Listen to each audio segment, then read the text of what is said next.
All right, a whole bunch of wrecks on the road, Alpine Road at Windsor Lake Boulevard, American Italian Way to Pineview.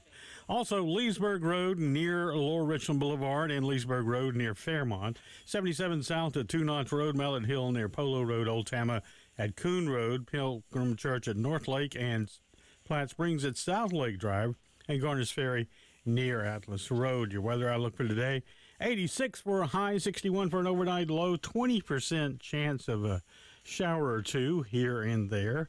And then for tomorrow, 0% chance of rain, 88 for a high, 63 for an overnight low. Your weekend, a few showers are possible, 50% on Saturday and 60% on Sunday with highs in the 80s. Captain Dave, WIS-TV Traffic Center.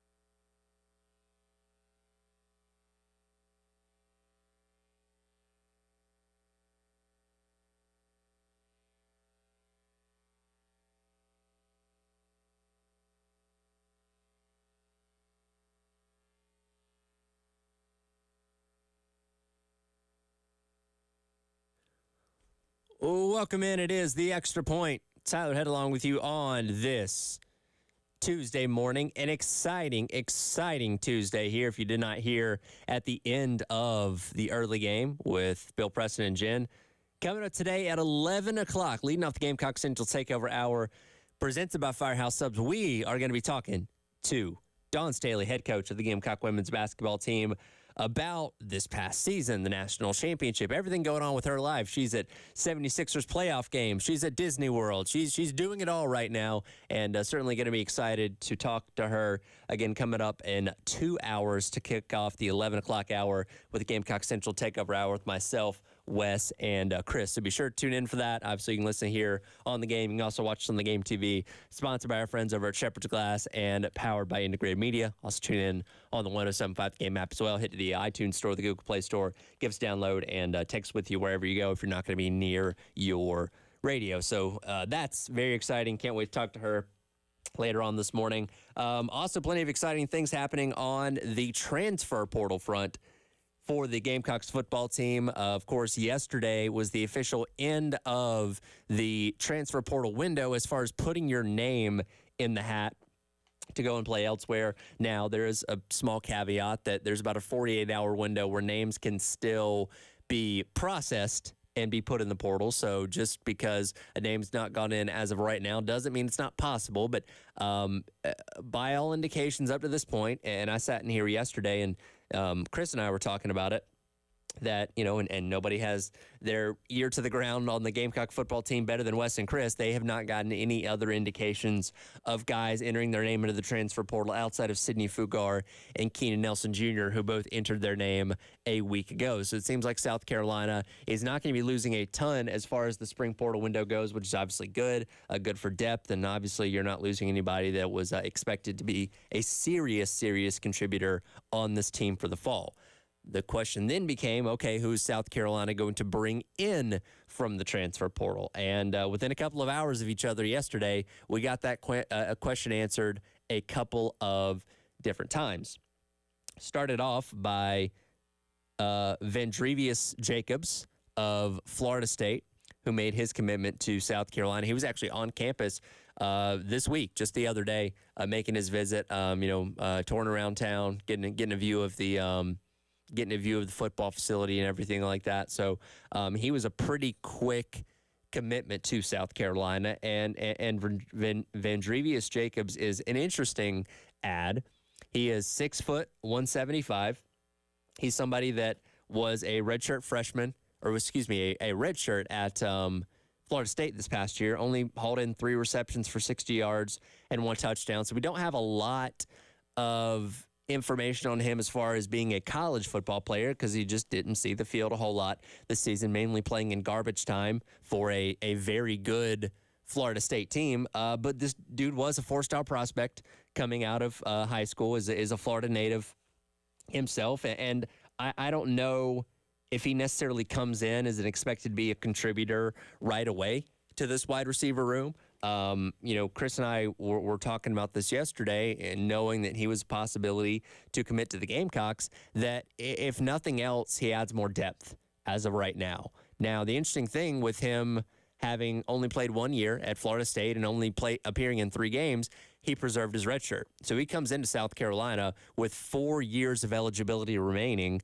So he's somebody, and in the transfer portal area, you never know how long somebody's going to stick around, but he's somebody that might be a producer later on if he's not able to work his way into one of the starting or premier roles this season. It depends on if he wants to stick around here or not, but at least for the time being, you have an additional wide receiver in Vendrivius Jacobs that kind of fits the mold of a lot of the other guys that you've brought in so far in the winter portal. Gage Larvadain, Amari Huggins-Bruce, Jared Brown from Coastal Carolina. All these guys around that 6 foot 5'11" size, slot type of guys that are speedy, that you can use in different ways. And Jacobs again kind of falls into that same kind of mold. So it'll be interesting to see how he shakes out here at South Carolina. But the one guy that I think everybody was extremely intrigued on if South Carolina was going to be able to land was Davon Campbell out of Nevada. And later on, after Jacobs made his commitment yesterday, Campbell did indeed announce that he was going to be coming to the University of South Carolina. And what sticks out about him, he's 6'4", about 220 pounds. That is to a T what Coach Beamer and company were hoping they were going to be able to pull out of the transfer portal. Is a taller wide receiver, somebody that you can line up out wide, be that true X wide receiver 1 type of guy, and Davon Campbell certainly fits that mold.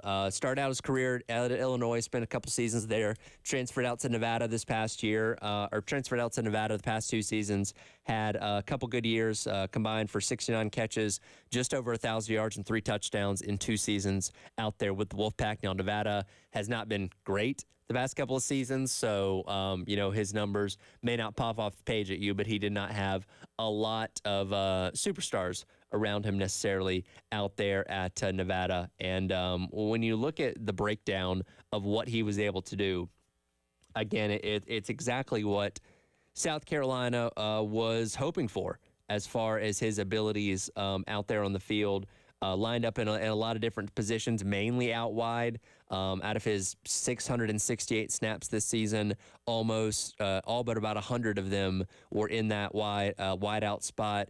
Did line up in the slot a couple times, a few times in the backfield as well. Nothing too crazy there, but somebody that you can move around the field if need be, and that'll obviously be somebody that once Dow Loggins gets him in here can see what options he brings to the table. And as far as what he's able to do, a lot of his production is downfield. So about half of his catches were 20 yards or deeper, which, Coach Beamer has talked so much about wanting to improve in those explosive play categories. And explosive plays, a lot of those are finding guy downfield, some of those high-pointed balls, some of those contested catches, and having somebody that's 6'4" that can tower over DBs is going to go a long way in making that happen. So hopefully he's an exact fit for what exactly South Carolina is looking for at the wide receiver spot. Now, is he going to come in here and be a 1,000-yard receiver and pull in 6-7 touchdowns? I don't know.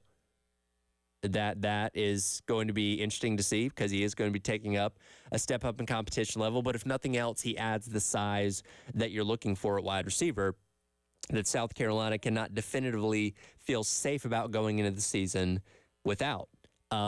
You have Nick Harbor, who, again, is 6'4", 6'5" in his own right.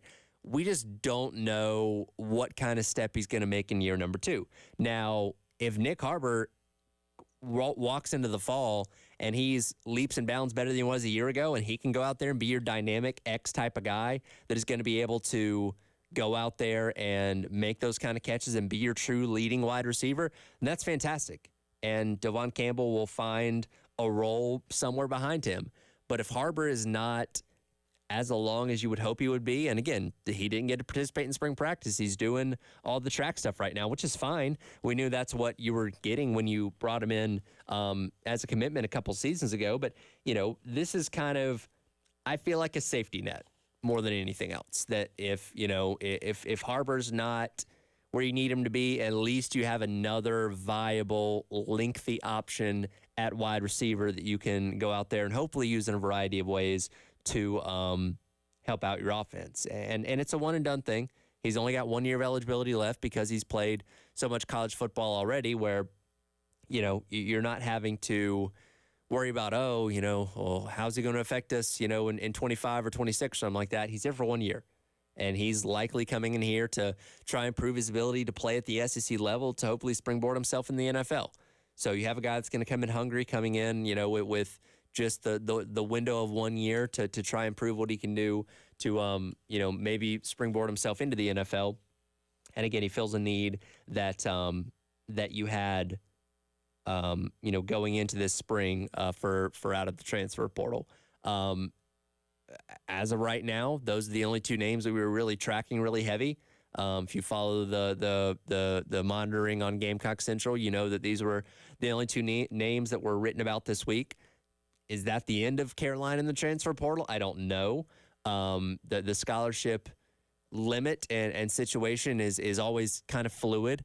And again, we don't know if there's anybody else that has their name maybe entering in the transfer portal that we don't know about just yet. It seems unlikely at this point in time, but there might be the opportunity to add maybe one more guy to your roster based on what the areas of need are. Carolina's done a really good job between the spring and the winter portal of filling up most of the rooms that were a concern, last season or a year ago. So there's no place that I feel like is really just lacking for depth right now. I think you could always be good to maybe bring in one extra offensive lineman.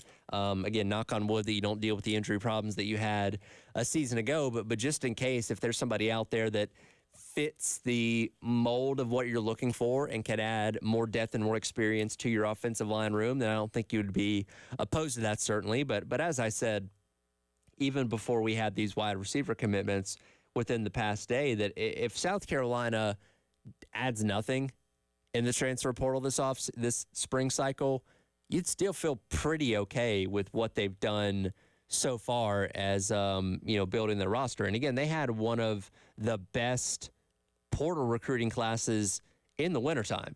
And yes, you did lose some productive guys from your team a season ago, but South Carolina, I think, has gone out and more than addressed the areas of need. You've completely rebuilt the running back room. You've, for the most part, rebuilt the wide receiver room. Now, again, we don't know how those snaps and positions are going to play out just yet necessarily, but you bring in a lot of experienced guys. They give you a lot of options in that room. Added another tight end in Brady Hunt to supplement for what you've lost in Trey Knox. Again, a litany of guys on the offensive line. Added a ton of experience on the defensive line. Rebuilt your linebacker room after losing a couple guys there this past offseason. Added more depth at defensive back. You know what I mean? Like, you've addressed pretty much every area on this team to some degree, to where I don't think we're going to be concerned about the depth issues that we had a season ago, unless, and again, knock on wood, this doesn't happen, you just get decimated by injuries once again in a particular group like offensive line was a season ago. But, if South Carolina could potentially add one more guy, then that'd be great. Based on what I'm reading here on Gamecock Central, I think there might be one scholarship left. Don't quote me on that, but I believe that to be the case. So there might be a possibility of adding one more person. But again, even if they don't, I still feel like you feel pretty good about where South Carolina is at this point in time. So excited to see what Jacobs and Campbell can do coming in here as new adds at wide receiver. South Carolina baseball in action tonight, taking on East Tennessee State. First pitch for that coming up at 6:30. Pregame coverage will start at 6:15 right here on the game. Is Carolina peaking at the right time? One national college baseball reporter certainly seems to think so. We'll dive into that coming up next. I'll just let you listen to a little bit of Coach Kingston from earlier on this week as well. It is the Extra Point. Tyler Head along with you on your Wednesday here on the game.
Welcome back in.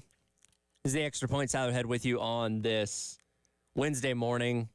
Remind you once again, coming up at 11 o'clock, kicking off the Gamecock Central Takeover Hour, presented by Firehouse Subs. We'll be talking with Dawn Staley, head coach of Gamecock Women's Basketball, about everything going on with her, the Gamecock Women's Basketball program coming off of the undefeated national championship season. So certainly don't want to miss that. Again, you can listen here on the game, watch the game TV, or tune in on the 107.5 The Game app.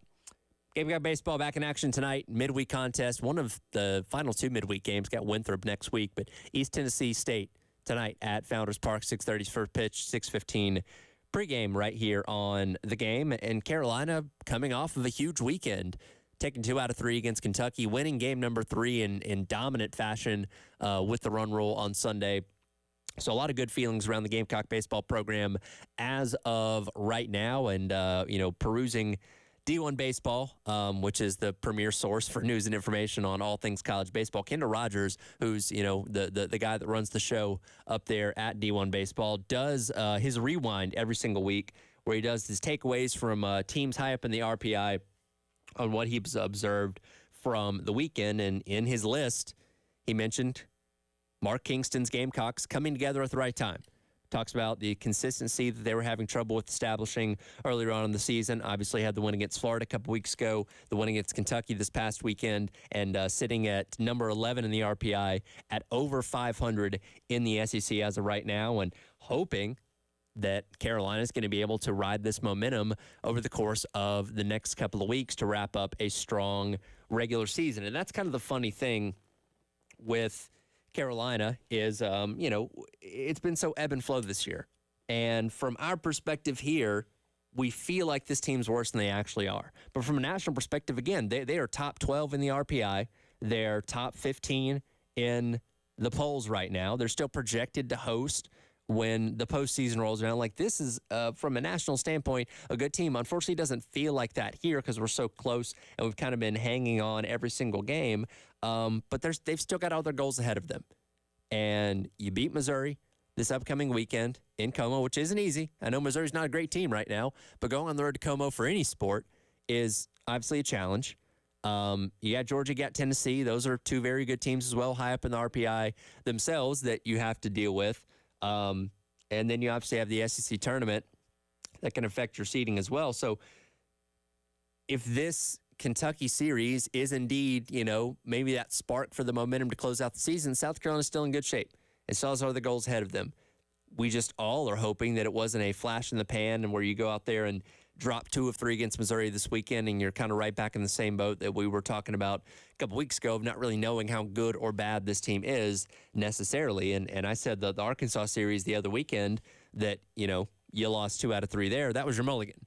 Like, that did not really affect South Carolina so much as far as RPI and seeding and all that kind of stuff because of how good Arkansas is. Well, you can't continue to lose those series, though. So you got that one out of the way. Now, hopefully, you can put it together over the course of these next couple weeks and feel good about where you're at. And look, tonight's game against East Tennessee State doesn't make or break you. It's a midweek game. You obviously want to win, but even if you lost, it's not going to be detrimental to you. However, when you have momentum coming off of a weekend, winning in the midweek counts for something. Let's go back to a couple weeks ago when Carolina salvaged Game 3 against Texas A&M, beat a very good, highly ranked North Carolina team in the midweek, and rolled that into a series victory against Florida down in Gainesville. Like, the midweeks do matter from a momentum standpoint. And South Carolina has the opportunity to beat a pretty decent East Tennessee State team tonight. They're 27-14 on the season. They're 51 in the RPI. That's actually higher than Missouri is this upcoming weekend by about 40 spots.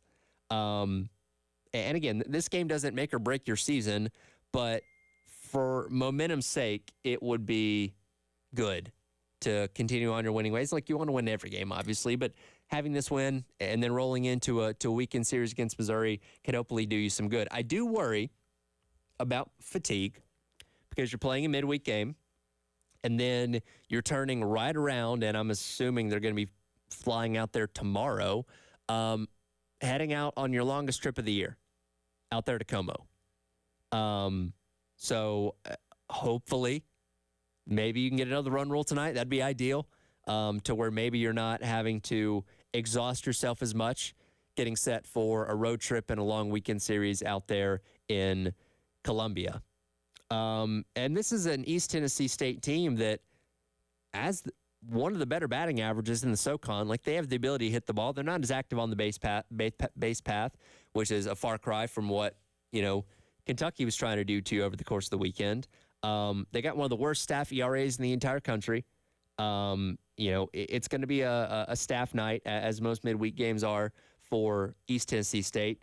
They're averaging about 8 runs a game allowed in these midweeks. They've lost to the likes of Tennessee and Virginia Tech by pretty wide margins. So the opportunity for South Carolina to hopefully go in there tonight, get a big win, a convincing dominant win, and get out unscathed as you head out to Missouri this weekend is hopefully very, very possible. And hopefully there's an opportunity tonight to maybe get some rest to some of your key guys that are going to be very, very important for you this upcoming weekend. And Carolina has done some lineup shifting as of late. And Coach Kingston, cut number 5 from yesterday here, Dave.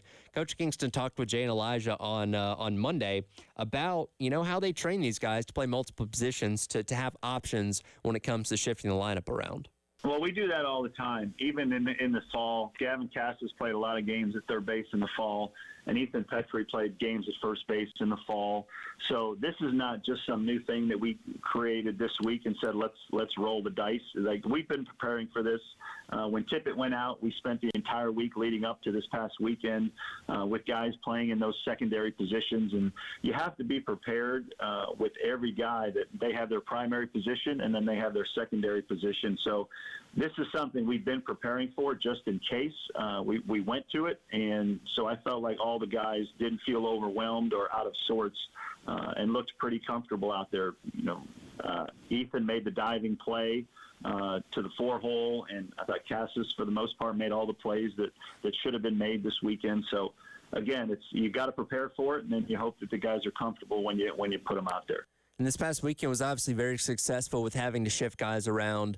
Move Cassis to third base, move LeCroy over to short, and had Ethan Petrie come in and play first base. So you got a lot of versatile guys on this team that can do a variety of different things. In addition, you have, your guys like Lee Ellis that could step up and play, shortstop tonight, as he was already doing that after Tippett without with his injury. So we'll see, hopefully, how South Carolina manages things tonight, and trying to keep everybody as fresh and healthy as possible heading into this weekend series. It is going to be interesting to see when Tippett does come back, and Coach Kingston has not or gave an update on Monday that we're not quite there yet in terms of his returning. So it seems like maybe kind of a day-to-day thing, and we'll see what happens for this upcoming weekend. But when he does return, I'm interested to see how South Carolina does with, maybe moving guys back to their original position, or what kind of options Kingston thinks he's going to have with Tippett, who is an amazing fielder out there at shortstop, and was just hitting his stride at the plate prior to going out with that concussion injury the other day. As we'll see how that recovery goes for him, and when South Carolina can get him back. Plenty more baseball conversation to come a little bit later on.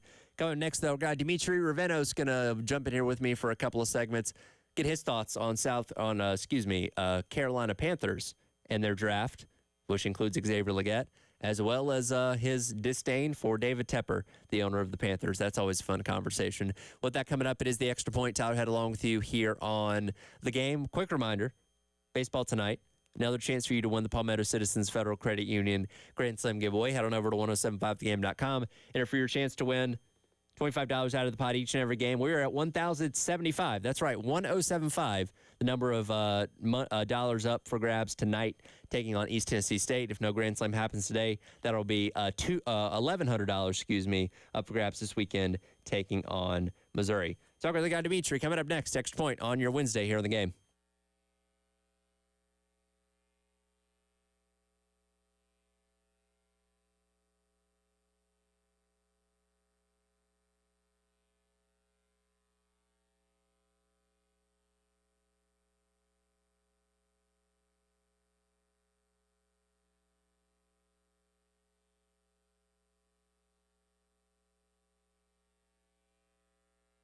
Oh, I hear you, but you don't hear the station.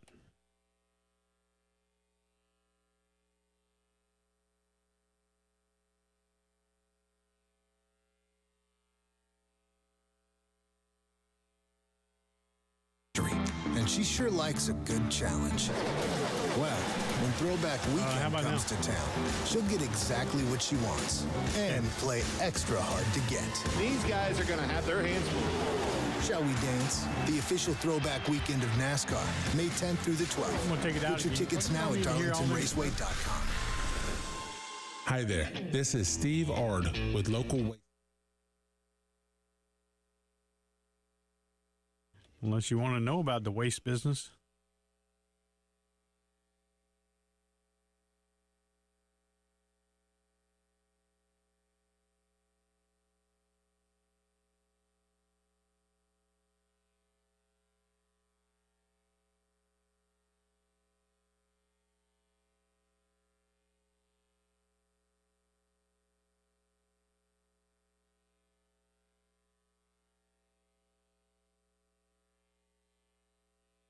When your trash is our business is their slogan.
Well, welcome back in the Extra Point. Tyler Head along with you here on this Wednesday.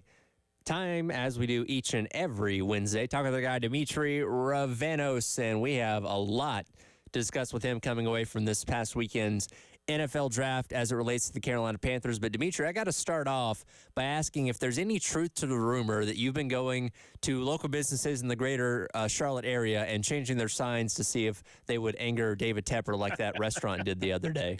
No truth to that rumor, although I am making my services available to Mr. Tepper as a broker if he would like to rage buy anything just to shut it down. Now, did we ever get an answer on why he took the guy's hat off? That was the most perplexing thing to me.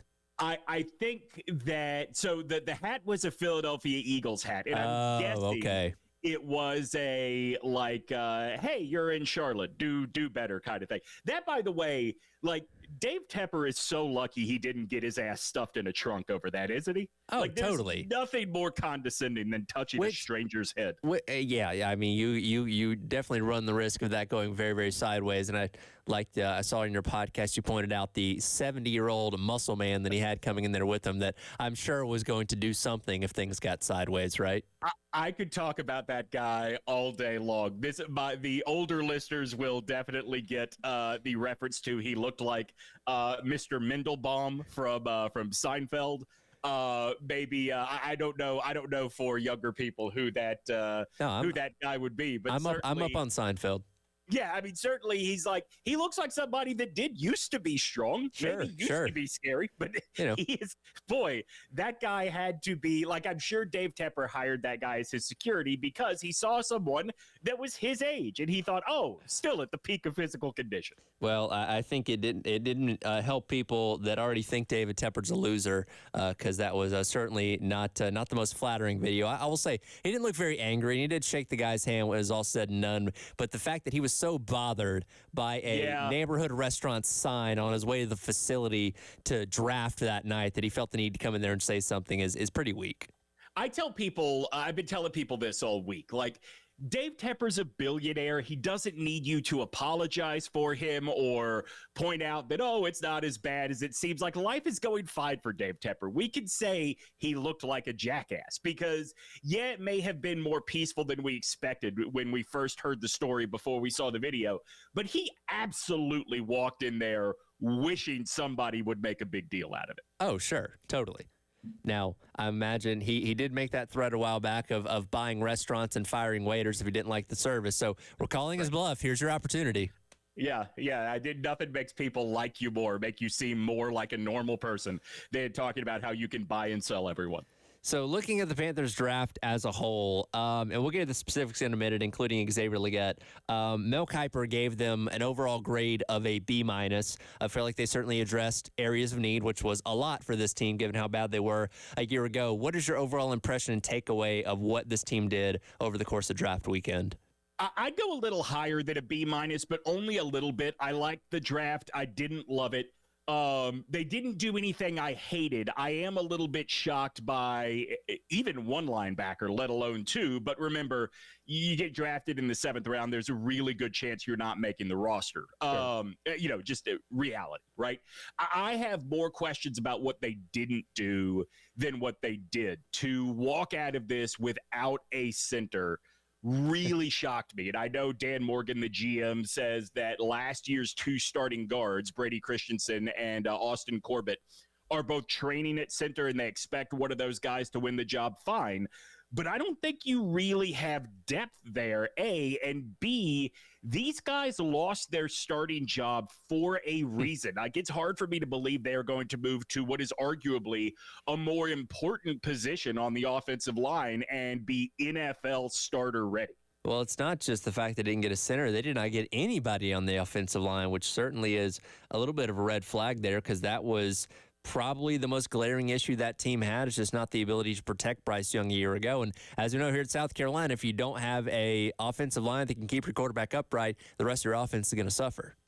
Yeah, absolutely. And look, I do think that Ike Ekwonu, the left tackle, deserves a chance under a new coaching regime to figure out what problems were with the blocking scheme and what problems were with him. That being said, I wouldn't have hated if they added a tackle. I think the bigger glaring need was for playmakers. Now, to your point, look at the Gamecocks. You can have all the playmakers in the world, and if you can't keep your quarterback upright, it's irrelevant. I think they addressed playmaker pretty well.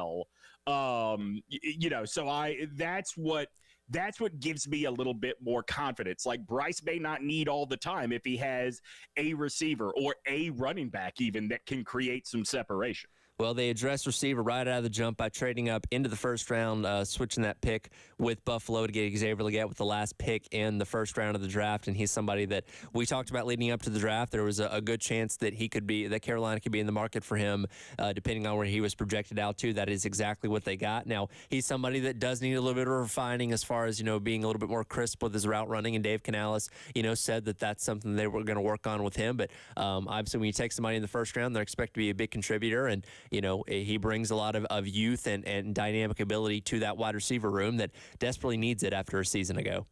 Absolutely. I mean, again, I go back to creating separation. I think I said this with you a week or two ago. Like, I think he is more talented than Xavier Worthy from Texas. I still think Xavier Worthy kind of fit all the needs for Bryce right away. That's who I would have rather had at wide receiver, but I'm happy with Legette. And I understand why you do, especially when the price is only a pick swap, right? Not giving up major assets. I understand why you move up into the first round to get that fifth-year option on the guy. Legette is eventually going to be counted on to be the X receiver in this offense. With Deontay Johnson, though, on the roster, he doesn't have to be that. Legette, I'm saying, does not have to be that come August, come September when we kick off real games. Now, can you understand what Xavier Legette says in his press conferences?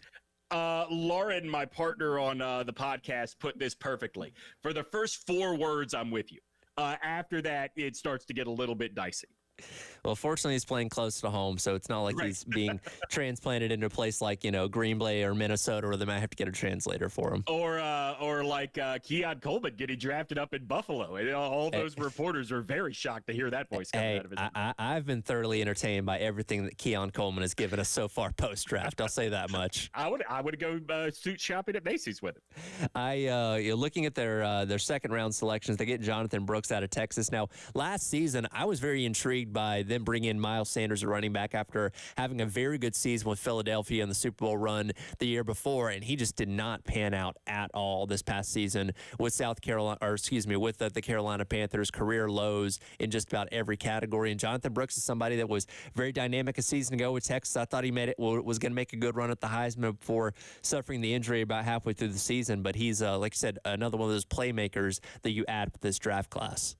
I've been trying to say this the right way so that people understand what I'm getting at. I think that Jonathan Brooks was, in terms of talent, had the highest ceiling of any running back in this draft. I am happy he is a Panther. I do not love the pick in round 2 because I think if I were picking a running back for the Panthers in round 2, I would have taken Trey Benson out of Florida State for everything you just said. Like, we just went through this with a running back. Miles Sanders' career lows came last season because he spent the first half of the year playing with a serious injury. Jonathan Brooks is going to be going through the same thing. I think Trey Benson would be able to be at top form sooner, although I do believe that Brooks's ceiling is a lot higher overall. Look, they have guys that can Band-Aid the wound until Brooks is ready to go at full speed. But even if you like Sanders towards the end of the year, and he really started to look more like himself towards the end of the year, if you liked Chuba Hubbard, whether it's, as a dude, as a member of this team, based on what you saw, that's all fine and good. Remember that for all of the struggles Bryce had, the running game was no better. So it had to improve somehow. I think it will. I don't like the price tag for how long this is going to take. As you mentioned a moment ago, did get 2 linebackers, one in the third round in Trevin Wallace out of Kentucky, and then one in the 7th round with Michael Barrett out of Michigan, and kind of addressed all 3 levels of the defense, getting some defensive tackles, cornerback as well in the 5th round. And which of these guys kind of stand out to you as guys that could come in and contribute right away? I don't know if anybody's going to come in and contribute right away. I mean, Wallace, I think, has the talent, but with Josie Jewell being picked up in free agency, I don't see Wallace beating him out on the depth chart. I like Shaw Wade Smith out of Washington State. He's the kind of guy that's going to create more breakups than actual interceptions. If you want an SEC comparison to him, think like Kool-Aid McKinstry at Alabama. that being said, like this was the curious thing about a linebacker to me. And, I live in North Carolina, so my Twitter feed was full of people bemoaning the fact that they took a linebacker and it was not NC State's Peyton Wilson. And my pushback was, no, it's not. We took a linebacker and I can't believe it wasn't Peyton Wilson. It's I can't believe we took a linebacker. Like they were in position so many times to get somebody that had immediate ability to contribute, whether or not that means star is, dependent on each person, but somebody that could immediately contribute at a position of need. I was shocked in the third round.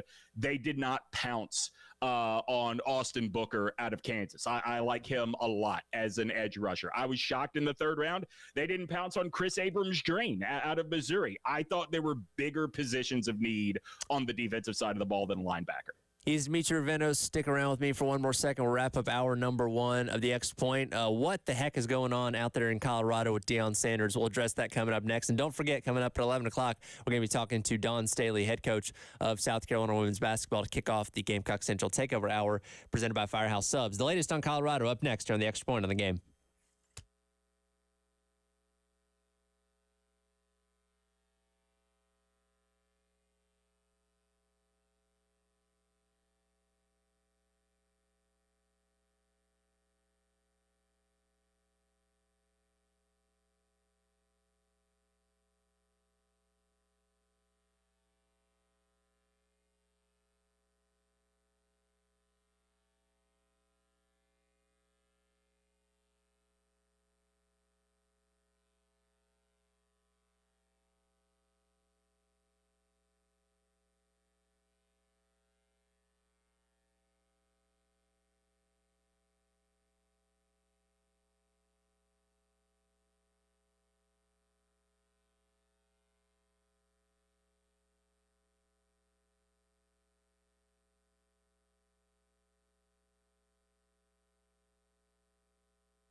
Welcome back in. It's the Extra Point. Tyler Head along with you here on this Wednesday. Dimitri Raveno is hanging out with me for a couple more minutes here.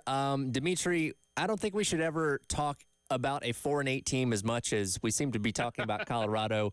Dion always finds a way to garner headlines, and now it's his sons that are doing the same thing. Yesterday, this made the rounds on Twitter.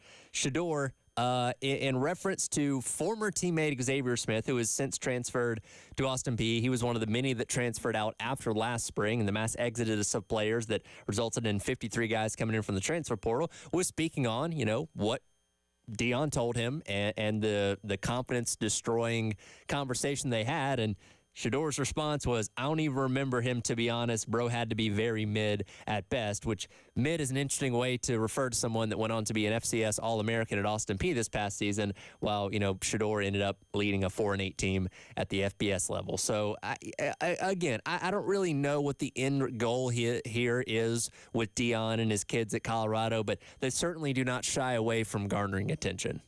Oh, for sure. And look, I still maintain that I hope the Dion thing works out. I am all for innovation. I am all for moving industries and sports and life. I'm all for moving forward and looking at new ways of doing things. I think the disconnect is between Dion and his kids with the way they do things, right? Like, I think you can justify some of what Dion does as tough love because he received it. He built himself up into this superstar once-in-a-lifetime two-way athlete. I think I saw a stat that, like, his wins above replacement during his Major League Baseball career is over 5. That is insane, right? Right. Like, so it's not like he just got a roster spot in Major League Baseball. His kids, on the other hand, Shedeur and Shiloh, grew up as rich kids in the rich suburbs of Dallas. Like, slow your roll, my guys. I don't see anything about them that is easy to latch onto or root for if you are not rooting for their dad's success. Now, all of that being said, this looks very different the way they are doing things at Colorado, and I'm not going to say it's bad necessarily. What I am going to say is a lot of basic stuff seems to be slipping through the cracks there. I don't think it is absurd that a coach responsible for an 85-man official roster and then a 100 and however man size actual roster doesn't know everybody's name, isn't in love with everybody's talent, is going to talk about where they can upgrade publicly. I don't think that's absurd. Sure. I think the fact that he does it all in front of cameras for Amazon is absurd, right? So, like you would think twice about it. Like certainly here in Columbia and in Gainesville, certainly Spurrier did things very differently. He was more relaxed than most of his peers were, but he was not trying to put it all on TV and embarrass his coaches, these kids, at the expense of his own brand. Well, and that's the thing. And look, I don't deny Dion's ability as a coach. Obviously, he was very successful at Jackson State. I don't know how long he hangs around at Colorado. If his ultimate aspiration is maybe to go to the NFL one day, I know he's denying that. Well, but let's talk about that though, right? Like at the FCS level, particularly at the HBCU level, and South Carolina State fans know this. Sure, because of how volatile the MEAC and the SWAC are, it is easy to, if you accumulate talent, swing your fortunes in 1 or 2 years, the way Dion did at Jackson State. Right. Whether the Pac-12 is falling apart or not, it's not easy to do that on the Power 5 level in the FBS. No, absolutely. And he's going into another tough conference in the Big 12 this year that, yes, is losing Texas and Oklahoma, but still has some pretty decent to good programs out there, especially like Kansas that's been on the rise the past couple of years. So I don't think he's going to go in there and dominate like he thinks, like he might think he's going to be able to. I do think getting to a bowl game for that team this year would be a huge accomplishment, but even that is not going to be easy. Yeah, I was about to say it. I don't think they will. Like that is not going to be an easy thing to do. I don't really foresee him doing this for that much longer. And the thing is, like you said, you're not going to disparage his ability as a coach. I would say as a recruiter, this is what is so frustrating as someone that is rooting for him. Clearly, he is a great recruiter. Yep. The fact that he will not do in-home visits, I do not see how he does not recognize that is only hurting him. Like, I think if Dion went into living rooms in Texas, he could make the Aggies, the Longhorns, he could make programs in the state of Texas uncomfortable because of his star power. I don't see how he doesn't recognize that. Yeah, I don't know. It's kind of one of those weird things. And again, he's still very early on in his tenure at Colorado, so maybe he'll get the wake-up call on that, eventually. But regardless, no matter how good or bad they are, he's always going to garner headlines, and his kid's doing a good job of doing that as well. Dimitri, we'll keep an eye on this as well as everything else going on with Carolina Panthers, and we'll check in with you next week. Yeah, everybody that is on the hate coach prime train, like, take a breath. This can be fun. It's just like, it's leaving us all scratching our heads right now. Yeah, you just gotta take it in stride. That's right. The thing. All right, that's Dimitri Ravanos. He'll be back on with me next Wednesday. Hour number 2 of the Extra Point coming up next, right here on The Game.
Welcome back in. Hour number 2. It is the Extra Point.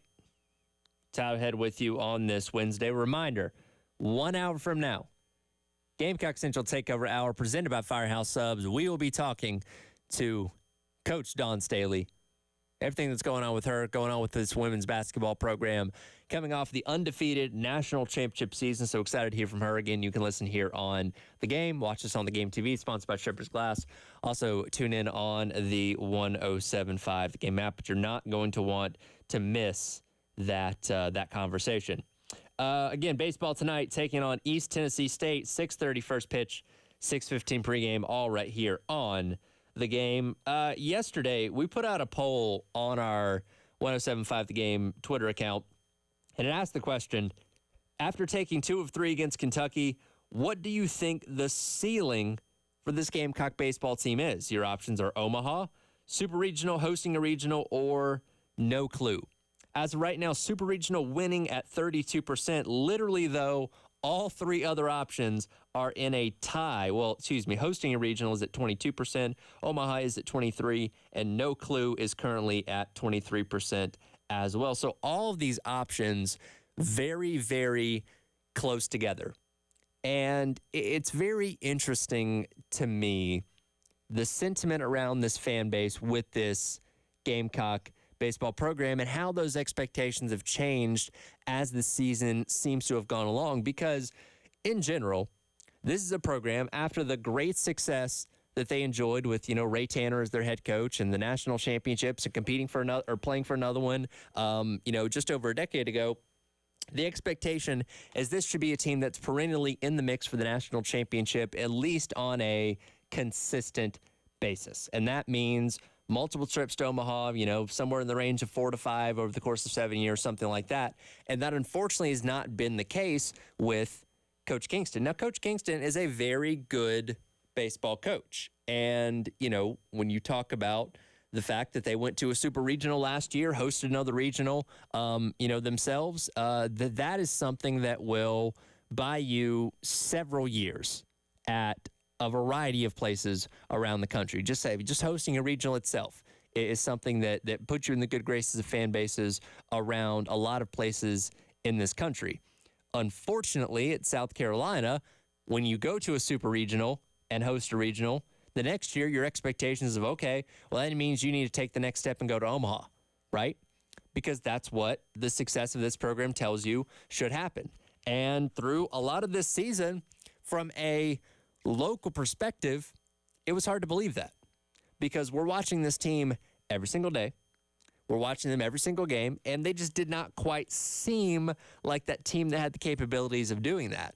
Coach Kingston, through multiple press conferences over the course of the past couple weeks, has talked about this team being right there, being close, but just not quite able to get over the hump. He brought up the aggregate score the other weekend against Arkansas, which, yes, it was a 1-run difference, but you still lost 2 out of 3 games, which at the end of the day is all that ultimately matters. And the fans, rightfully, and we got the reaction from some of you as well, didn't like to hear that kind of stuff, because you don't want to deal in hypotheticals. You want to see the results out there on the field. And again, for South Carolina, they were losing more series than they were winning this season. Yeah, you swept Vanderbilt. You went down to get Florida and won in Gainesville. But, you're losing to Arkansas. You're losing to Alabama. You're losing to Texas A&M. You're not getting swept, but you're losing 2 out of 3. And at the end of the day, the series as a whole is what ultimately matters. But this past weekend felt like a shift. This past weekend against Kentucky felt like something was maybe finally trending in the right direction. And again, it's not like this team has been far off. They weren't getting beat, 10-0 themselves in conference games. They've been right there. But just something that they needed to get over that hump for you could believe that this team could make a deep run in the postseason. And between, what you saw out of your pitchers, outside of Eli Jones on Saturday, but Jones has been consistent this year, minus, a start like that. What you saw out of Roman Kimball and Ty Good on Friday night, what you saw out of Dylan Eskew on Sunday, almost going the entire game with that run roll. Feel good about that. The changes in the lineup, again, I talked about this a little bit earlier. You shift the guys around, with Petrie at first base, Cassis at third, LeCroy at shortstop while Tippett is out. That worked from a defensive standpoint, as the defense has had some issues at times this year. The lineup itself, which has done a litany has had a litany of changes made to it over the course of the season, you finally feel like you're in good place with that. You've had Austin Brindling step up as your leadoff hitter. You've had guys like Blake Jackson and Dalton Reeves that, when given opportunities, have stepped up in very big ways. So you have depth. You have a lot of great talent across the board on this team at a variety of positions.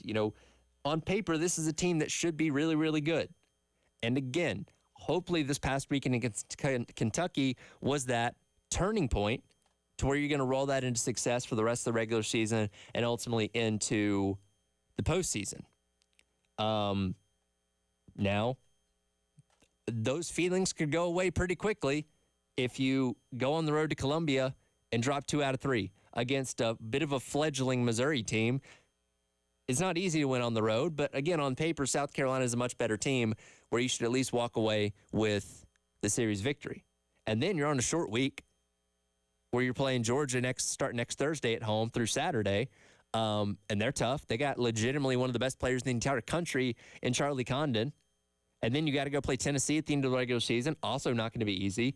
You just hope that South Carolina is hitting that momentum at the right time, that they're going to be able to roll what happened against Kentucky this weekend into more success over these next couple weekends to end the regular season on a high note, put together a good performance in Hoover, and position themselves very well for the postseason and whatever potential hosting seed they end up having. But I don't think the ceiling should be anything less than Omaha, right? Because of how good this team can be when they're playing their best baseball. And hopefully we see that for the rest of the regular season. I mentioned Georgia coming to town next week. Some controversy around the Georgia baseball program in reference to what happened this past weekend out at Texas A&M. If you didn't see this, again, A&M, number 1 team in the country.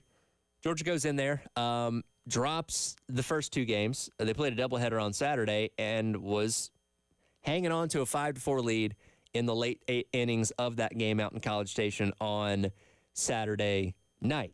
Well, Christian Maracna, who's transfer pitcher from George Mason, comes in and just absolutely deals in the last 2 innings. Gives up a single before having 6 straight strikeouts to close out the game. And again, he's had some good performances this year, but this was, by and large, his most dominant performance as a whole, especially in the small sample size of 2 innings. A video's been making the rounds on social media, though, coming away from the weekend about him potentially tampering with the baseball. If you didn't see this, there's a video that I believe a fan shot in the bullpen on Saturday as Maracna was getting set to come into the game, where he is kind of crouched down in the far corner of the bullpen and can be seen adding something to his glove. What that is, we don't know. He's got his back turned to the camera, so you can't see what substance he's messing with necessarily, but he adds something to his glove, seemingly. And then when he goes out there on the mound, every time he goes to pitch, he's putting his hand on that glove and then putting it on the baseball. And for those that are not familiar, if you have a sticky substance, a foreign substance that you can apply to your fingers, when you throw a baseball, it allows that contact, your fingers to stick for just a little bit longer to give you that little extra snap and zip on the ball. Give you a little extra speed if you're throwing fastballs, things like that. And again, he goes out there and deals for pretty much the entire 2 innings that he's out there, helps Georgia hold on to a 5-4 victory and walk out of College Station with a win and avoid getting swept in the series. So there's investigation going on this right now. Georgia and the SEC have yet to comment on it just yet, but there's something to this. Texas A&M's head coach even pointed out that he noticed, he saw the video and says there's definitely something fishy about that.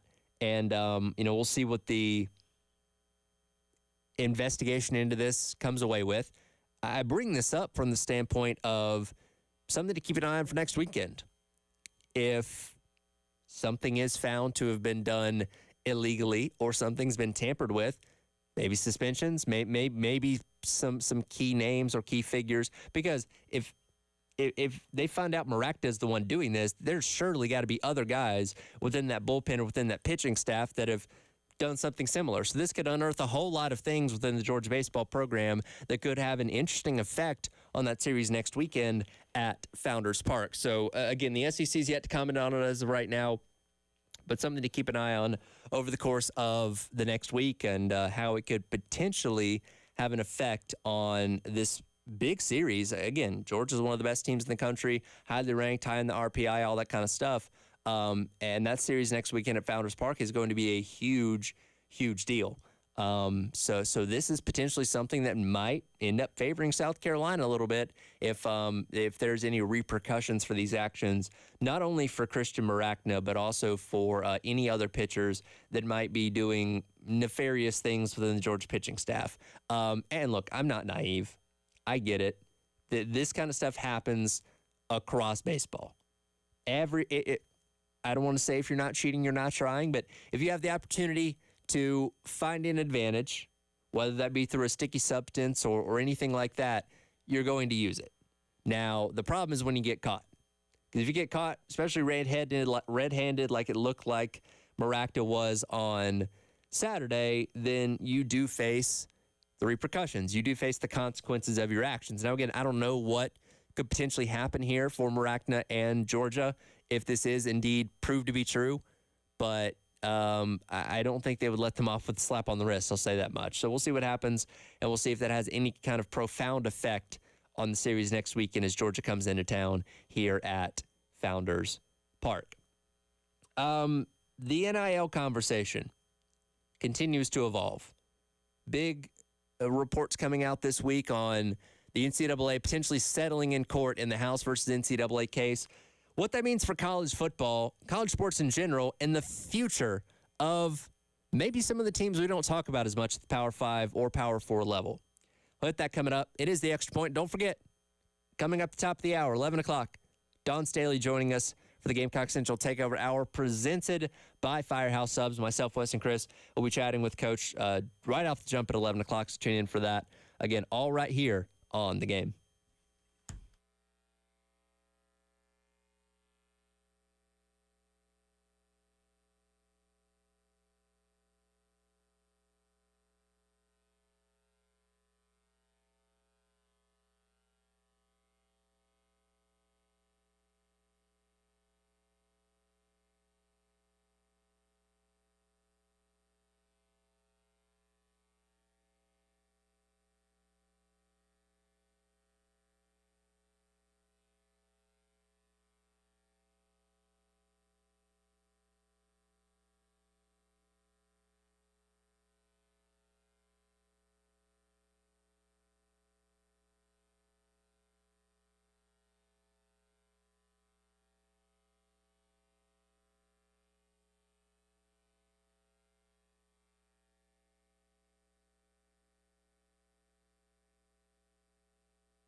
Welcome back in. Extra Point. Tyler Head with you on this Wednesday. Mind you, once again, coming up at 11 o'clock, talking to Don Staley to kick off the Gamecock Central Takeover Hour, presented by Firehouse Subs. Also a reminder, the craft beer card is back. You can spend $30 at a brewery at 12 different craft beer locations. It's a $360 value, all yours for just $79. Go online to 1075thegame.com and click on the Sweet Deals tab for your chance to purchase the craft beer card. We've talked a lot this week about the latest going on with NIL and this shift into the future of college athletics with this potential model of being allowed to pay student athletes. The House versus NCAA case is at the forefront of this, and it is the case that involves all former athletes pre-NIL era that want their,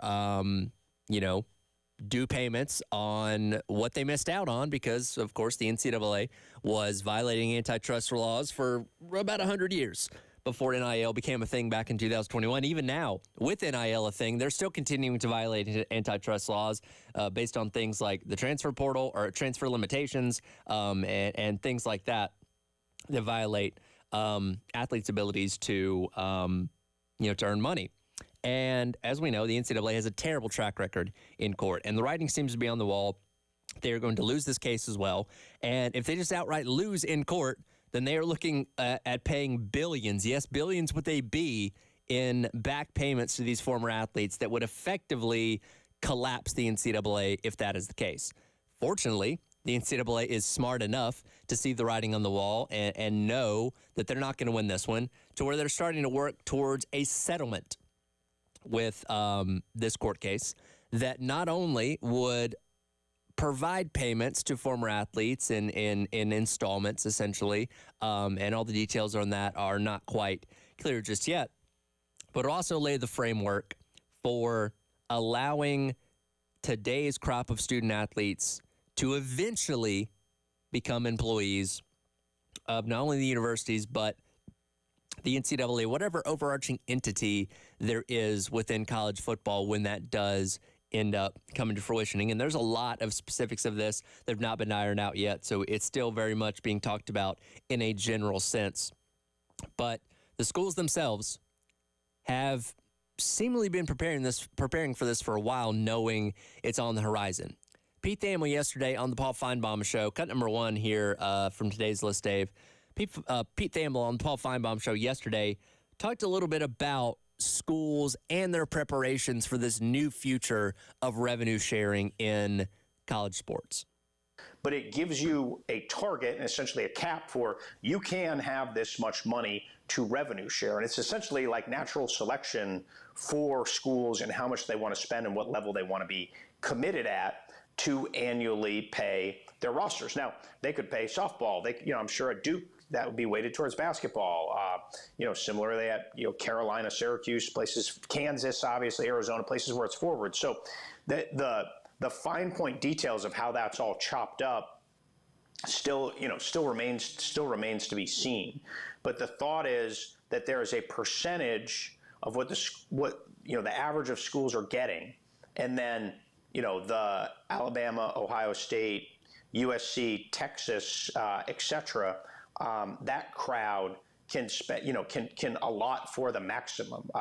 We kind of heard Trev Albert say the quiet part out loud the other day. He said in an interview with the College Station paper, basically, I'm now setting $15 to $20 million in my budget going forward, starting in 2025, for revenue share for athletes. Like on some campuses, there's an expectation of some form of this coming. A place like A&M obviously would be invested to the highest level.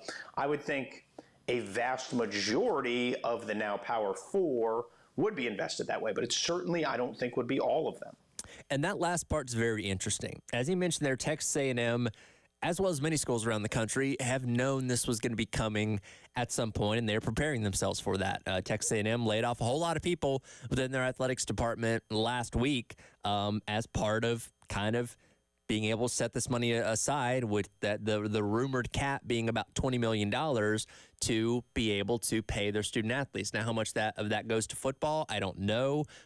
Majority of it would, because of course that's the cash cow at most places when it comes to revenue generating sports, and across the board, it's the reason why we have so much movement and all that kind of stuff across the landscape of college sports. But what Pete Thamel said there at the very end was interesting, that, yeah, the Ohio States, Texas, Georgia, Texas A&M, as he brought up there, all those schools can shell this money out without a problem, but it's not everybody. Not everybody falls into that category. And what we now know is the Power Four has about 70 schools in it as of right now. And again, I'd say probably 55 to 60 of those schools probably in a good space, including South Carolina. So don't worry, South Carolina has got plenty of funds to be able to fall into that realm of schools that can afford that $20 million to pay its athletes. But not every school in what we now know as Power Four qualifies in the same way. I was looking at the budgets for athletic associations from this past calendar year, and when you look on, and again, $20 million, this is what is being set aside just for this. That's a sizable chunk. And yes, when you're pulling in 9 figures as an athletic association, you can be a little more lenient with that kind of money. But I look at some schools that are in the Power Five, Houston, Cincinnati, who just joined the Big 12, Oregon State, Washington State, Colorado, Kansas State, teams like this that are on the lower end in terms of what they bring in as an athletic association that aren't going to be as able to compete on that same front. So, I know we kind of talk about Power Four going off and doing its own thing, but I feel like even with that, there's still going to be a split within Power Four itself on the haves and the have-nots in terms of who can afford a shift like this and who can't. And with that, if, again, Power Four is going off and doing its own thing, what happens to Group of Five? That's what's not really getting talked about here. And I brought this up last week where Derek Dooley, former head coach at Tennessee, was proposing this idea to Group of Five commissioners about starting their own playoff. And I said that that's probably a really good idea from the standpoint of laying a foundation for whenever the split in college football happens to have something to fall back on. Well, if I'm the Group of Five right now, I'm sounding the alarm bells because it's coming. And guess what? You're going to get left behind. Because if there are teams in Power Four that can't compete with a $20 million annual budget for student athletes, there's no way the majority of schools in the Group of Five are going to come anywhere near close to that. And look, the Power Four is going to look out for itself. They've already cut the potential revenue of what Group of Five schools can make in the new college football playoff contract basically in half. Now, yes, the money they're getting is more, but the percentage of the profit that they're getting is over half less than what they had before. It went from 22% to 9%. So they're already effectively kind of trying to push them out the door.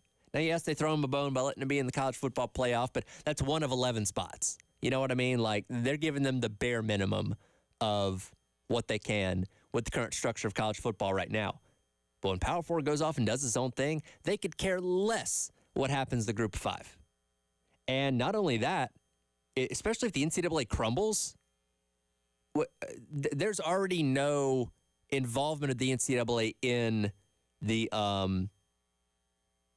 FBS subdivision of college football. It's its own thing. So what entity would control the Group of Five at that point in time? I don't know. Again, there's a whole lot to be worked out with this, a whole lot of questions that still need to be answered as far as the future of college football. But, so much of the focus gets put on the Power Five and the top of college football. I really don't know what's going to happen in the middle tier. It's still going to exist in some form or fashion, but where's the foundation going to be? Like I said, I'd go ahead and start getting the wheels rolling on your own playoff or your own kind of postseason structure now. So when that shift to college football splintering off like we're all expecting it to, and again, with this NCAA settlement, it could be streamlined even faster than we think it's going to be. Group 5 needs a landing spot, and they need to figure that out sooner rather than later so they are not completely left out in the cold when the Power 5 says, yeah, see ya, good luck, have fun. We're going to go be the NFL's minor league or something to that effect. Change on the horizon, whether you like it or not. The future of college football, we're just scratching the surface. You think these past couple years have been chaotic? Oh, just wait. It's going to get all the more and more crazy. NASCAR action this past weekend at Dover. Denny Hamlin picking up the victory. We'll chat with it coming up next, as we do each and every Wednesday, with Jen Jensen. We'll share our thoughts on what we saw this past weekend and look ahead to Kansas this upcoming weekend. It is the Extra Point. Tyler Head along with you on this beautiful Wednesday here in Columbia on The Game.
taking that air away from Kyle Larson.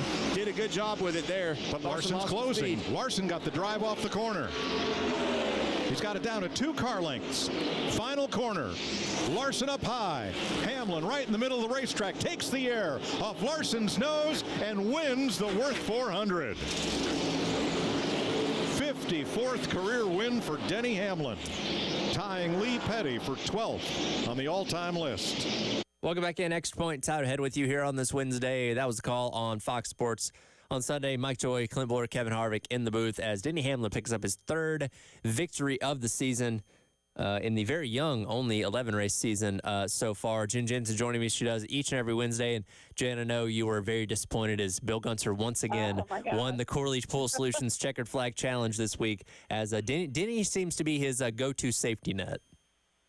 It sure does. You know, when you don't know what to do, you just kind of pick your favorite and hope for the best. And, you know, sadly, it's been a good season for Denny so far. So It absolutely has. And as Mike Joy mentioned, there is 54th career win, which ties him for Lee Petty, 12th on the all-time win list. Now, Denny Hamlin, the one knock on him is he's not yet won a series championship, but you look at it, 3 Daytona 500s, has won the Coke 600, won multiple Southern 500s. The Brickyard 400 makes its return this year. He'd win that too. He's quite literally done everything there is to do in this sport with the exception of winning a championship. And if his career ended today, I'd put him in the Hall of Fame tomorrow.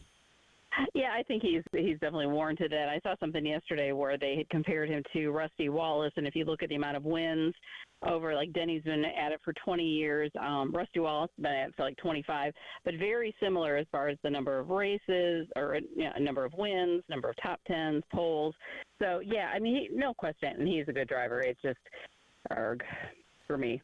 Personally. And you know, it's very rarefied air. I know we kind of have taken it for granted where you've had, you know, Jimmy Johnson, Jeff Gordon, Tony Stewart, all these guys that eclipsed 45-plus wins, won multiple championships and all that kind of stuff. But with those guys retiring in recent years, you have Kyle Busch with 63 wins and 2 championships. You have, Denny Hamlin now over the 50-win mark. Like, these guys aren't going to be around all that much longer. And yes, Kyle Larson will still continue to win races. You know, Ryan Blaney, Chase Elliott, all these kind of young guys. But seeing the numbers that these guys have put up in their careers, it's not a guarantee we're going to see that as prevalently as it has been in years past. So I feel like we should definitely appreciate the likes of Denny Hamlin, even if you don't like the guy personally, for what he has done and accomplished in the sport while he's still here.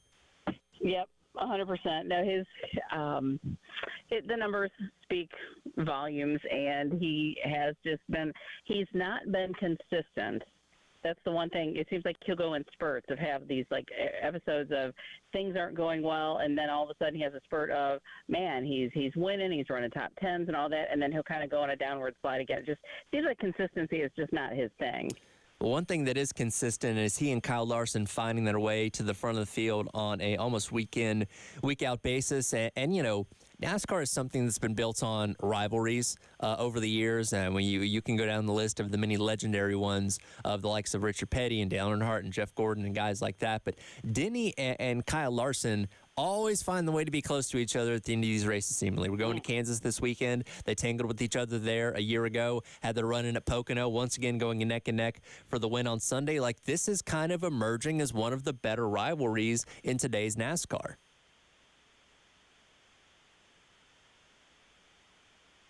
Yep. You still there?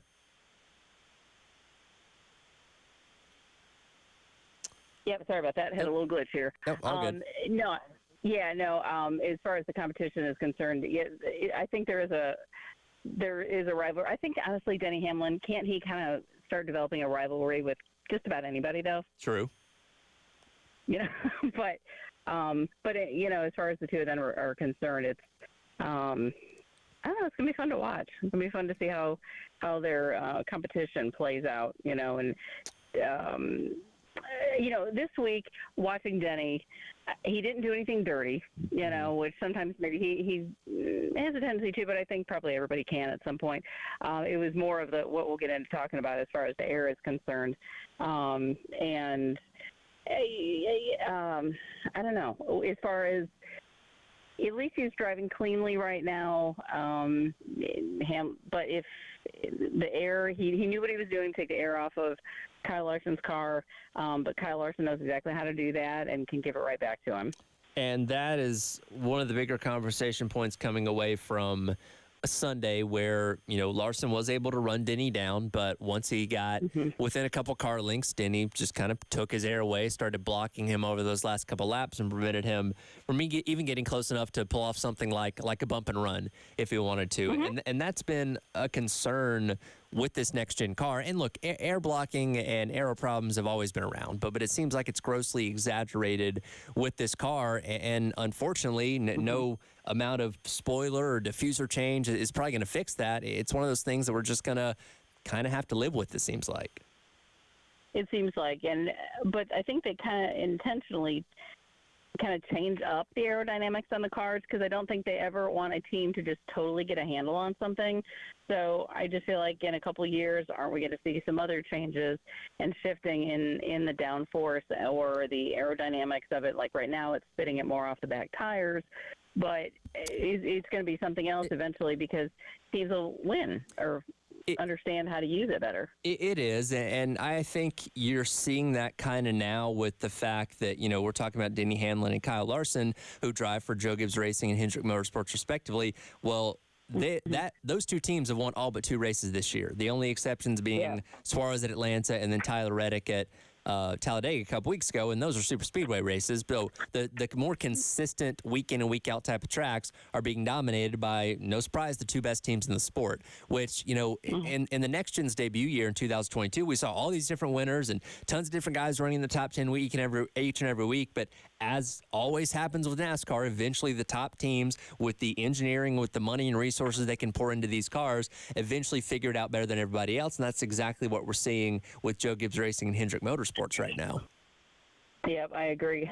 Seeing that in IndyCar with Penske, but that's a whole other conversation now, isn't it? By the way, I never thought in any realm of motorsports we'd see a win get taken away a month after the fact. Like that was insane. That was absolutely insane. Yeah, referencing a Penske driver who had a win taken away because it has to do with push to pass. Now, do you believe Joseph Newgarden when he says he didn't know what he was doing and he thought it was a rule change? No, because it's funny. He used it and his teammate used it, but the other teammate, Will Power, didn't use it at all. So that kind of tells me that they knew, and they know that they're not supposed to use it after starts and restarts. And if he was driving for any other team, maybe there's an air of believability in it. But as somebody, I forget who it was, I think put it perfectly, that said, Roger Penske knows the engine mileage on every one of the Penske rental trucks and how much air is in every single tire. Right. You can't tell me that he was not aware of this push-to-pass advantage that his team had. Oh, 100%. Yeah, it smells, and I know things in the paddock are pretty not pleasant right now, shall we say, in the IndyCar world. Well, we are officially in the month of May, which is a huge month for IndyCar. Have the Grand Prix at Indy coming up, not this weekend, but next weekend. And at the end of the month, the Indianapolis 500 on Memorial Day weekend, which will include Kyle Larson running the double at both Indianapolis and the Coke 600 later on that day. Yep, and I think it's pretty fun that we'll see Harvick back in a car to help him out as far as the All-Star practice is concerned. He'll be running Kyle Larson's car and kind of getting the details and stuff for that while Kyle Larson is up at Indy trying to qualify for the grid. Certainly looking forward to that. You mentioned the All-Star race. Some option tires going to come into play there. We know that NASCAR's kind of trying to figure out how to make the racing on short tracks really good. Going to have the option of a softer tire made from the wet weather compound, just without grooves. It'll be a traditional slick kind of tire. And I really hope, if nothing else, that this can give us a blueprint for how to make short track racing better coming away from the All-Star race. Yeah, I'm looking forward to that. And again, we know that they keep working on the tires and trying to make them better. It's not like they put out tires at the beginning of the season and say, okay, knock yourselves out. We're not working on it anymore. They're constantly working on changing compounds and data and everything to find out what will make better racing. So I'm very happy and very anxious to see what that tire produces. We'll see what happens this weekend going up to Kansas, one of the best tracks that we've seen in the next-gen era. Denny Hamlin did win this race a season ago, so I imagine Bill's probably going to be pretty inclined to want to pick him again this week. Yeah, I'm thinking he probably will as well. But there's others who really do fairly well at Kansas, so I'm hoping that maybe somebody can bump him out pretty early. So we'll see what happens out in the Heartland this weekend. Then next week, we finally get a preview Throwback Weekend next weekend at Darlington. I am so excited. Me too. Racing is always great there. Love those throwbacks games. It's going to be a good weekend. Absolutely. So we'll chat with that next week. Jen Jensen, as she joins me each and every Wednesday. Appreciate it as always, Jen. Hey, thanks, Tyler. We'll come back, wrap up today's edition of the Extra Point. Reminder, again, in about 15 minutes, kicking off the 11 o'clock hour, Don Staley, head coach of the Gamecock women's basketball team, chatting with myself, Wes, and Chris on the Gamecock Central Takeover Hour, presented by Firehouse Subs, all right here on The Game.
Welcome back in.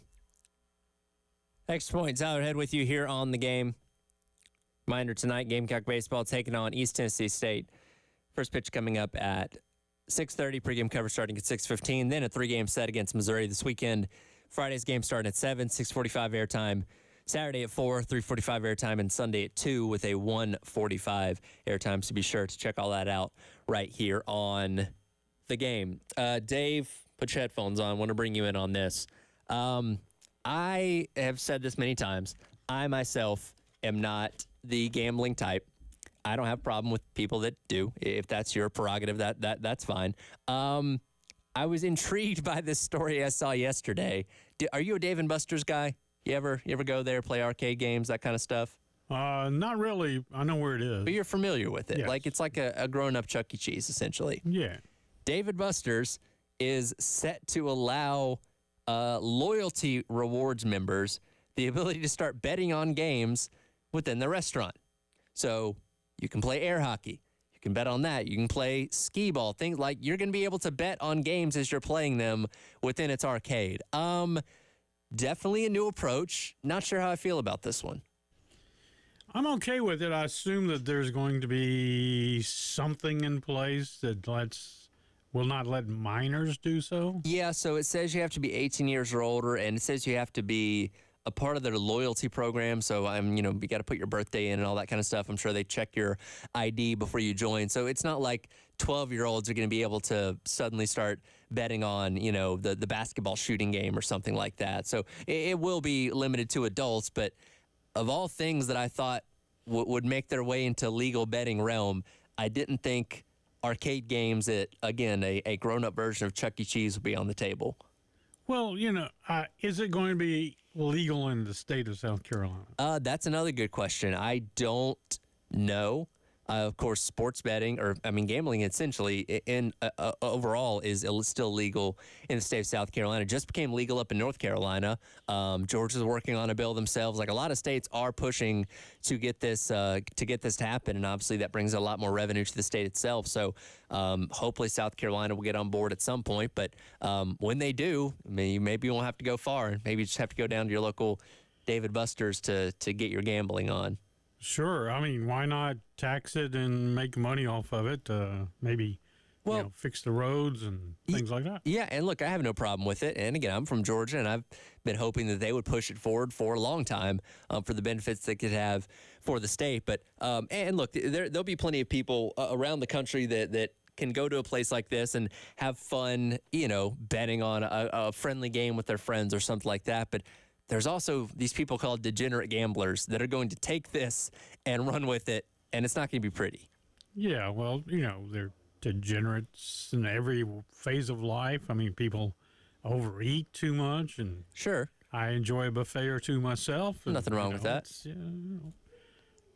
Let it go, I say. Well, at least for the gambling thing, they have those numbers you can call.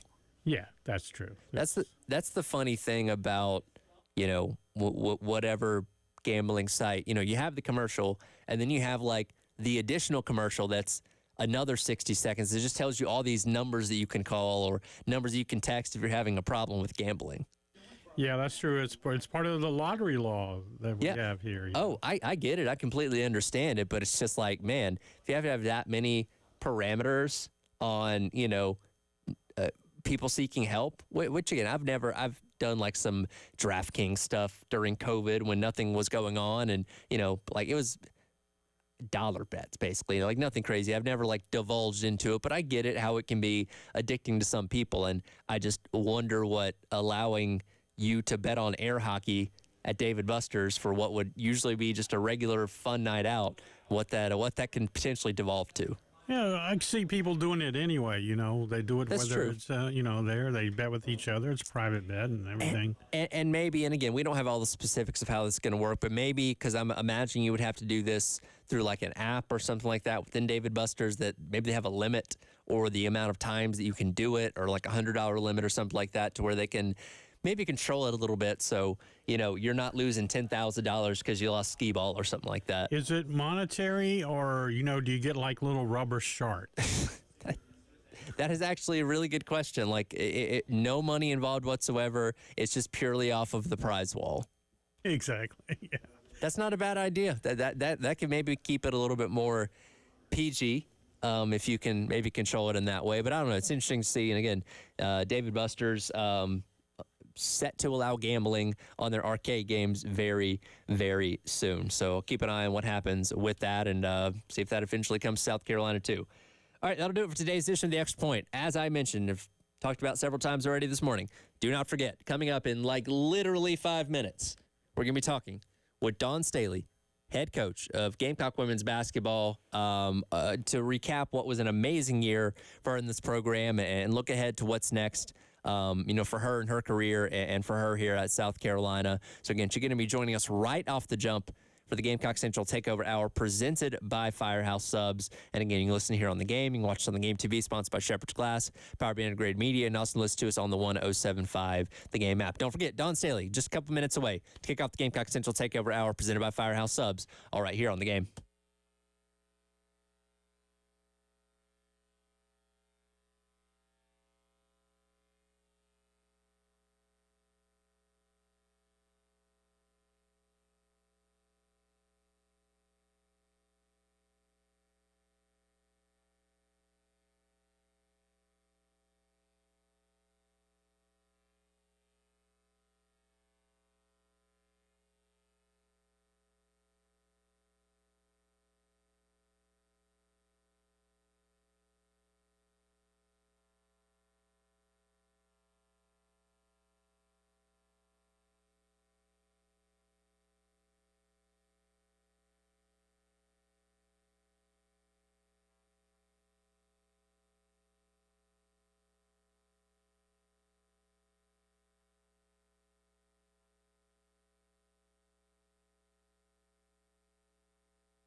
11 o'clock on your Wednesday morning. Welcome in. It is the Gamecock Central Takeover Hour presented by Firehouse Subs. Tyler Head, Wes Mitchell, and Chris Clark along with you. We've been talking about it all morning, and yes, indeed, it is time to talk to Dawn Staley, head coach of the Gamecock women's basketball team here on the Gamecock Central Takeover Hour. Dawn, first of all, thank you so much for taking your time for us this morning. We know you're very busy. Coming off the undefeated national championship season, you were at Disney World. You're at the 76ers playoff game the other day, hanging out with Dr. J and Allen Iverson. You got a gift from Beyonce the other week. You're just living life big right now, aren't you?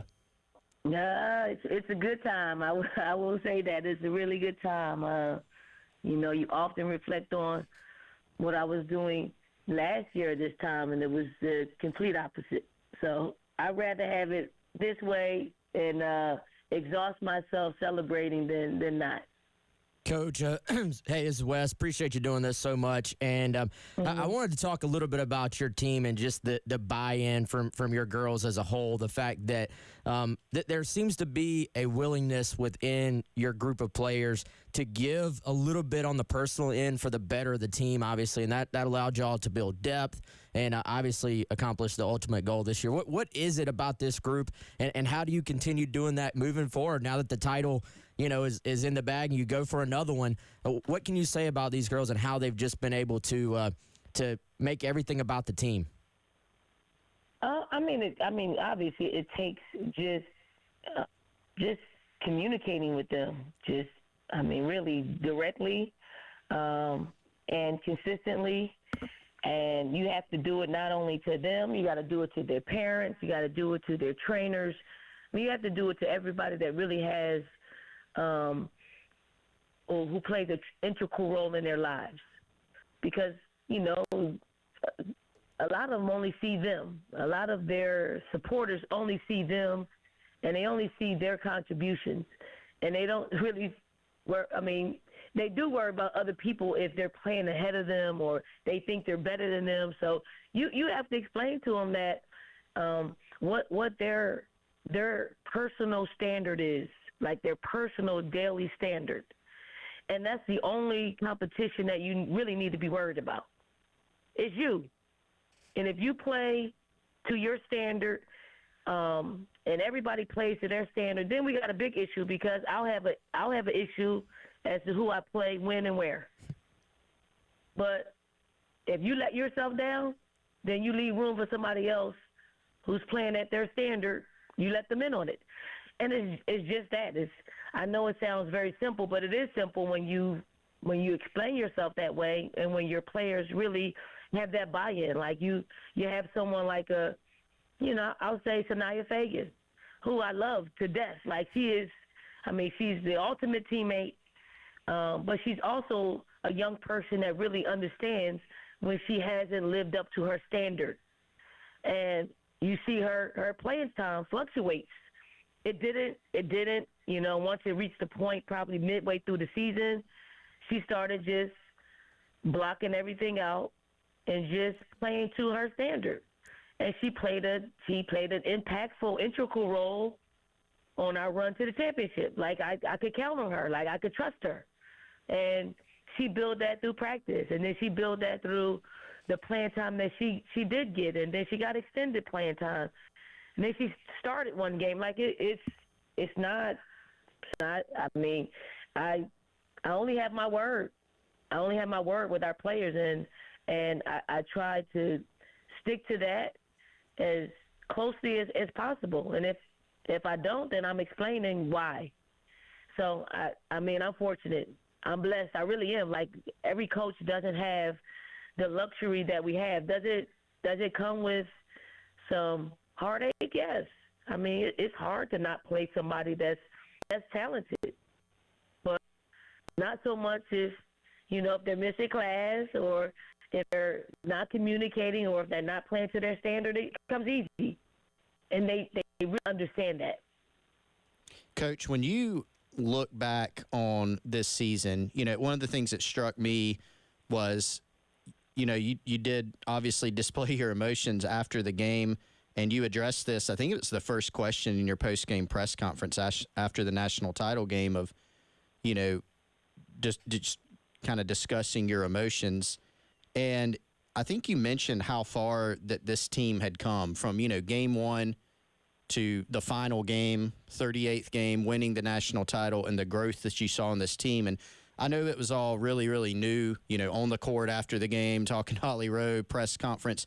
Now that you've had some time to kind of decompress and look back on it, what does stand out to you about how much this team grew and just how they grew over the course of the year?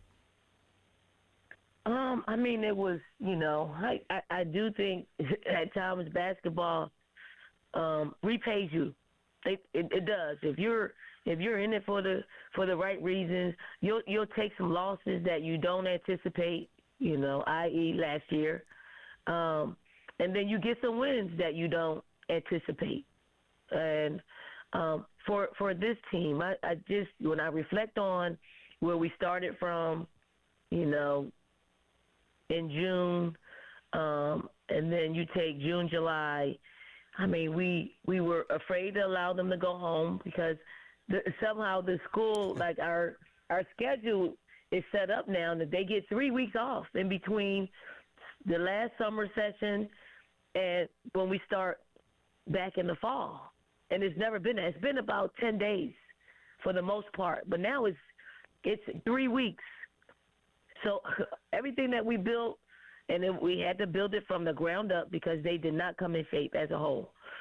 And so I'm thinking we're going to have to start back over in August. And then they came in back in pretty decent shape. And then you don't really know how good you are because you're really so close to the situation. And we again, lucked up on having a really good highlighter, our male practice squad. So you really couldn't gauge how good we were until the first game. And then you didn't want to believe how good we were because what you had been through since June. And then I just thought Paris was the game in which our team, not necessarily our coaches, I would just say the players, really found how good they could be. And then from that game on, they just started holding each other accountable. Like their competitive spirit came out in a number of different ways and through a number of different players. Like Ashlyn found her voice and her leadership voice, but it came through just being competitive and not wanting to lose. And each and every person took a turn in leading our group. The things that they said to each other, the accountability they held each other to. I mean, it was really beautiful. Because usually we have to do some life skill stuff, and we did do some of that. Like one of our former players, Markeisha Grant, has a life skills business, so we wanted to give her some business while also just getting this team to get together, once a month. And it was nothing like dynamic. It was more like they did some like number painting and and they had fun. Like I think they're going to be bored with it, and I'm just trying to give Markeisha an opportunity to work with our team because she's done some great things in the community, so we wanted to allow her to bless us with her skill work and hopefully the team can get a little tighter with it and with every session of hers, with every game of ours, they just found a way to like each other, to love each other, and it was organic. It happened just like organic, and there's nothing that you could take from that. When chemistry is built from an organic place and a genuine place, you just really ride the wave as coaches. Coach Don Staley joining us here on the Gamecock Central Takeover Hour presented by Firehouse Subs. Coach, I want to kind of take a 10,000-foot view of the program now. You've been here since 2008, and when you came in here, the expectation was to win and have a lot of success. But 3 national championships later, you capping it off with an undefeated season this year, you sent countless women to the WNBA, and they've had tons of success in that realm. Could you have even foreseen back in 2008 what you would eventually build this program into today? No, I really, like my cup runneth over when it comes to the success that we've had. Although you work for it, You know, you really we put in a lot of work for the type of success that we've had, but everybody does. A lot of people work really hard, and they don't get one. We're very fortunate to get 3, and you have to again reflect on the type of players, the type of parents, the type of fams, the type of administrators. Like we can't be as successful as we've been without the help from like all those entities, because you can actually, as administrators, you can do some things that will damper your workplace, and you can damper the spirit of people who are in the workplace. You can have fans who, you know, think we are I mean, they can pick apart our flaws. They cannot like the makeup of our team and not show us the love that they've given us. I mean, we've had great players come and great players go, and although sometimes, you know, that leaves people to put a dark cloud over our program, but we've been able to survive it, and we've been able to survive it because ultimately I just want, and not just me, but our coaching staff, we just want young people to be successful. So everything we do is for their success. Sometimes that's believable, sometimes it's not. But I think if you judge us off of our body of work, and that's what you have to judge someone off of, not one bad day, not one great day, but the body of work. And our body of work speaks to just really having good people and treating our players with the ultimate respect. And that's it. We've treated people well. Coach, you talked about sort of your players having to try to live up to their own personal standards, and I wanted to talk real quickly about somebody in particular, Malaysia Fulwai. You've called her in the past a generational talent. From my eyes, I mean, I don't know if there's a limit to her upside, but when you look at her kind of, I guess, personal standard, what is the next step for Fulwai as you challenge her going into this offseason? And just how high is her upside as far as what she could be capable of doing when she puts it all together? You know, Malaysia's pretty smart, like truly. Like, she knows herself. Well, if we have to, again, reflect on her freshman year, she had a short wick, meaning she could go about 3 times up and down, and she's done. Like, it's over. She's trying, but I think conditioning is a big part of what her next part of her journey is. I do think she, and I try to tell Malaysia this all the time, because she plays for the highlights, you know, because she's very creative. She's very gifted. She can do things that no other female that I've seen have ever done, female or male, for that sake. But she plays to that. She plays to the crowd, and she wants to, you know, give them something exciting every time down. And so I'm trying to get her to play in between those moments, because that's when most of the game is being played. It is. So once she's able to master what's in between those highlighted plays, we'll create more highlights. We'll create more like not just creative highlights, but fundamental basketball highlights. And that is beautiful basketball. Like it is. Like I thought she grew. Like if you ask her, you know, I always ask her, like, what were you thinking in this play? It could be a turnover, it could be a shot. Like one time, she started off a game where she was just passing. She was just doing a great job at just making the defense forget about her. And then she took probably a 4 shot, right? So, you know, you take a 4 shot, you're going to hear all of our coaches say, you know, make the extra pass. So she comes out of the game, and she heard us saying, make the extra pass. And I asked her, what was she thinking? So she says, I had been passing the entire half. So the defense more than likely thought I was going to pass. So I thought it was best to take the shot. Hey, I mean, that makes sense to me. That makes sense to me. I mean, so I was like, okay, that makes sense. Cool. It is that. Like, she understands what she's doing out there on the floor. And I think sometimes as a freshman, you think she just isn't thinking about that she doesn't have that much depth about the game when she really does. And, for her, and I'll give you guys, because I try to be as transparent as possible and not give up too much information about, what they want to do personally. Like, I asked her, like, what do you want to do? Like, what do you want to do? What are your plans for next year? What are some of the things that you want to get better at? And she said, you know what? She said, when I came in, I just kind of just wanted to fit in and just get the information that I needed. So I didn't really challenge to be a starter. So I was like, okay, so you gonna challenge to be a starter?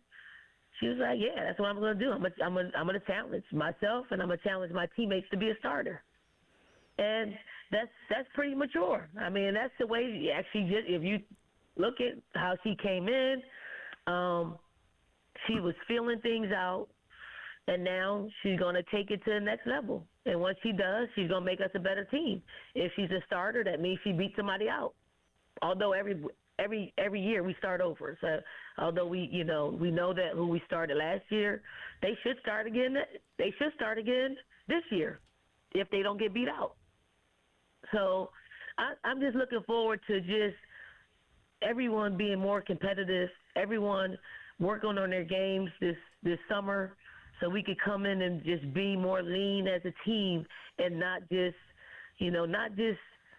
defend. We don't want to defend our national championship trophy. Okay, we want to work towards getting another one. Like, I know that's going to be the narrative for us, is the defending national champions, and that's cool because we are, but we can't rely on that team and that experience to dictate how we operate in this space in the upcoming season. Speaking of that season, Coach, have you, I guess, and I don't know exactly what time of the year this kind of all takes place, but have you been putting together all the pieces for the schedule next year? Any little hints you can give us on possible big names being added? How does all that work? Scheduling is really hard. It's really hard because people don't want to play us. They don't. I mean, they don't. Like, I mean, and I mean, really good teams don't want to play us. And I don't get it. I really don't get it because people don't realize that it doesn't hurt you to play us. It only helps you. We all have a great net to start the season. It only helps you. Even if you lose, it helps you. So it's not to say I want people to play us and think they're going to lose, because you shouldn't. Like we play UConn. You know, we kept playing UConn for the past 10 years. I mean, for the first 60% of us playing, we lost by 30 points. So by us continuing to play them, we figure some stuff out. You figure it out. You figure out what you need to do in order to compete and win against who I thought was the best team in this decade. You have to just do it. And one game doesn't matter, but one game is great for our game. Like, I'm glad that the SEC is doing the SEC-ACC challenge. We'll get a good game. We'll get a great game that was very difficult for us to schedule throughout the year. Who we play? We're gonna. I don't know if I should say this, but we'll open the season in Vegas playing an opponent that is fluctuating because the opponent we were supposed to play is not going to play us anymore for one reason or another. So it's hard for us to say. We'll play in Vegas though. I'll give our listeners that much. Okay. So we'll hopefully get a big plane and take some fans and some donors and make it a great trip for everybody. Hopefully you'll be responsible and not gamble away, all your funds. But we'll go to Vegas. So where else will we go? We're not even finished our schedule yet.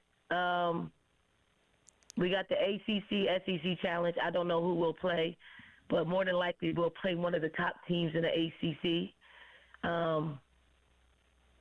UConn comes back to us again because we went to them twice prior to them coming to us this year.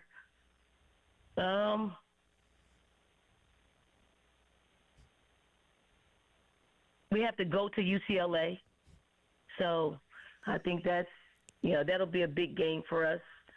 I don't know. We'll probably have some more big ones, but we got to sign the contract. Mm-hmm.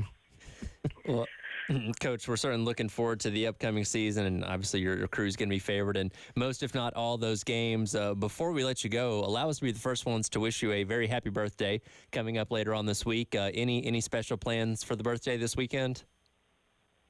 We had special plans, which was an official visit, but they chose to commit somewhere else. So I thought I was going to give me a commitment on my birthday, but nope, I'm here. I'm just gonna chill and hopefully take in a Sixers game at home, because when I go up to Philly, we don't win. So I'm gonna keep my butt here and watch it from home. It was a really great game last night that I had a great feeling. I did. I sat here, and usually if I think they're going to lose, I'll move away from the TV.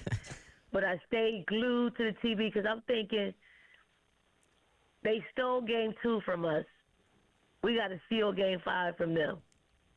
And we ended up winning. Tyrese Maxey did his thing, and it was an incredible day for us Sixers fans. Well, hopefully the rest of the thank you for the birthday wishes. Thank you. I do listen to you all, like when I'm driving into work, and I appreciate you covering women's basketball. I appreciate you covering our program and our team like it's a sport. Like, I don't do a whole lot of talk radio, but I do listen to you all, and I do listen to you all probably a lot more than I normally do, just because I know you cover our program, so I really appreciate that. Well, we certainly appreciate you listening, and it's truly an honor to get to cover your team and get to cover the best program in all of women's basketball, and we are certainly excited to see what the next season and seasons going forward have in store with what we hope is going to be many more national championships. Coach, thank you so much for taking a little bit of your time for us this morning. We know you're very, very busy, and we certainly always welcome you to come back on the airwaves with us. I'll be back, y'all. Appreciate y'all. Thank you, Coach. Appreciate you. Happy birthday. Coach Staley, yes, happy birthday once again. We'll come back. We'll recap this conversation as the Gamecock Central Takeover Hour presented by Firehouse Subs rolls on here on the game.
Welcome back in. It is the Gamecock Central Takeover Hour presented by Firehouse Subs. Tyler Head, West Metro, Chris Clark along with you again. Thank you so much to Coach Staley for joining us for a couple minutes there. We obviously know she is very, very busy at all times, especially after winning the national championship a couple weeks ago. A lot of great insight from her there. We know we're going to be starting off the season in Las Vegas against an unnamed opponent at this point in time. And it sounds like the schedule is going to be as full of a great competition as it is each and every year. Sounds like there was a previous opponent. Well, some teams might want to skirt South Carolina. For whatever reason, they don't want to play the Gamecocks anymore. So, Coach wouldn't say it, but I'll say it. Sounds like they were scared. Well, I don't blame them, quite honestly. Undefeated national champion, 2 out of the last 3. That's a tough thing to see under schedule. But she does have a great point, I feel like, if you zoom out a little bit, not just from a South Carolina perspective, but when you play great teams, when you play talented teams, you're going to get better because it's going to force you to be better. And with the way the net and the RPI and all these metrics are played up, that is only going to help your numbers in that arena as well. Absolutely. Great conversation with Coach Staley. Let's get to with the transfer portal from football. We'll hit that next. Gamecock Central Takeover Hour on the game.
Welcome back in. Gamecock Central Takeover Hour presented by Firehouse Subs. Tyler Head, Wes Mitchell, Chris Clark along with you. Busy day here on the game.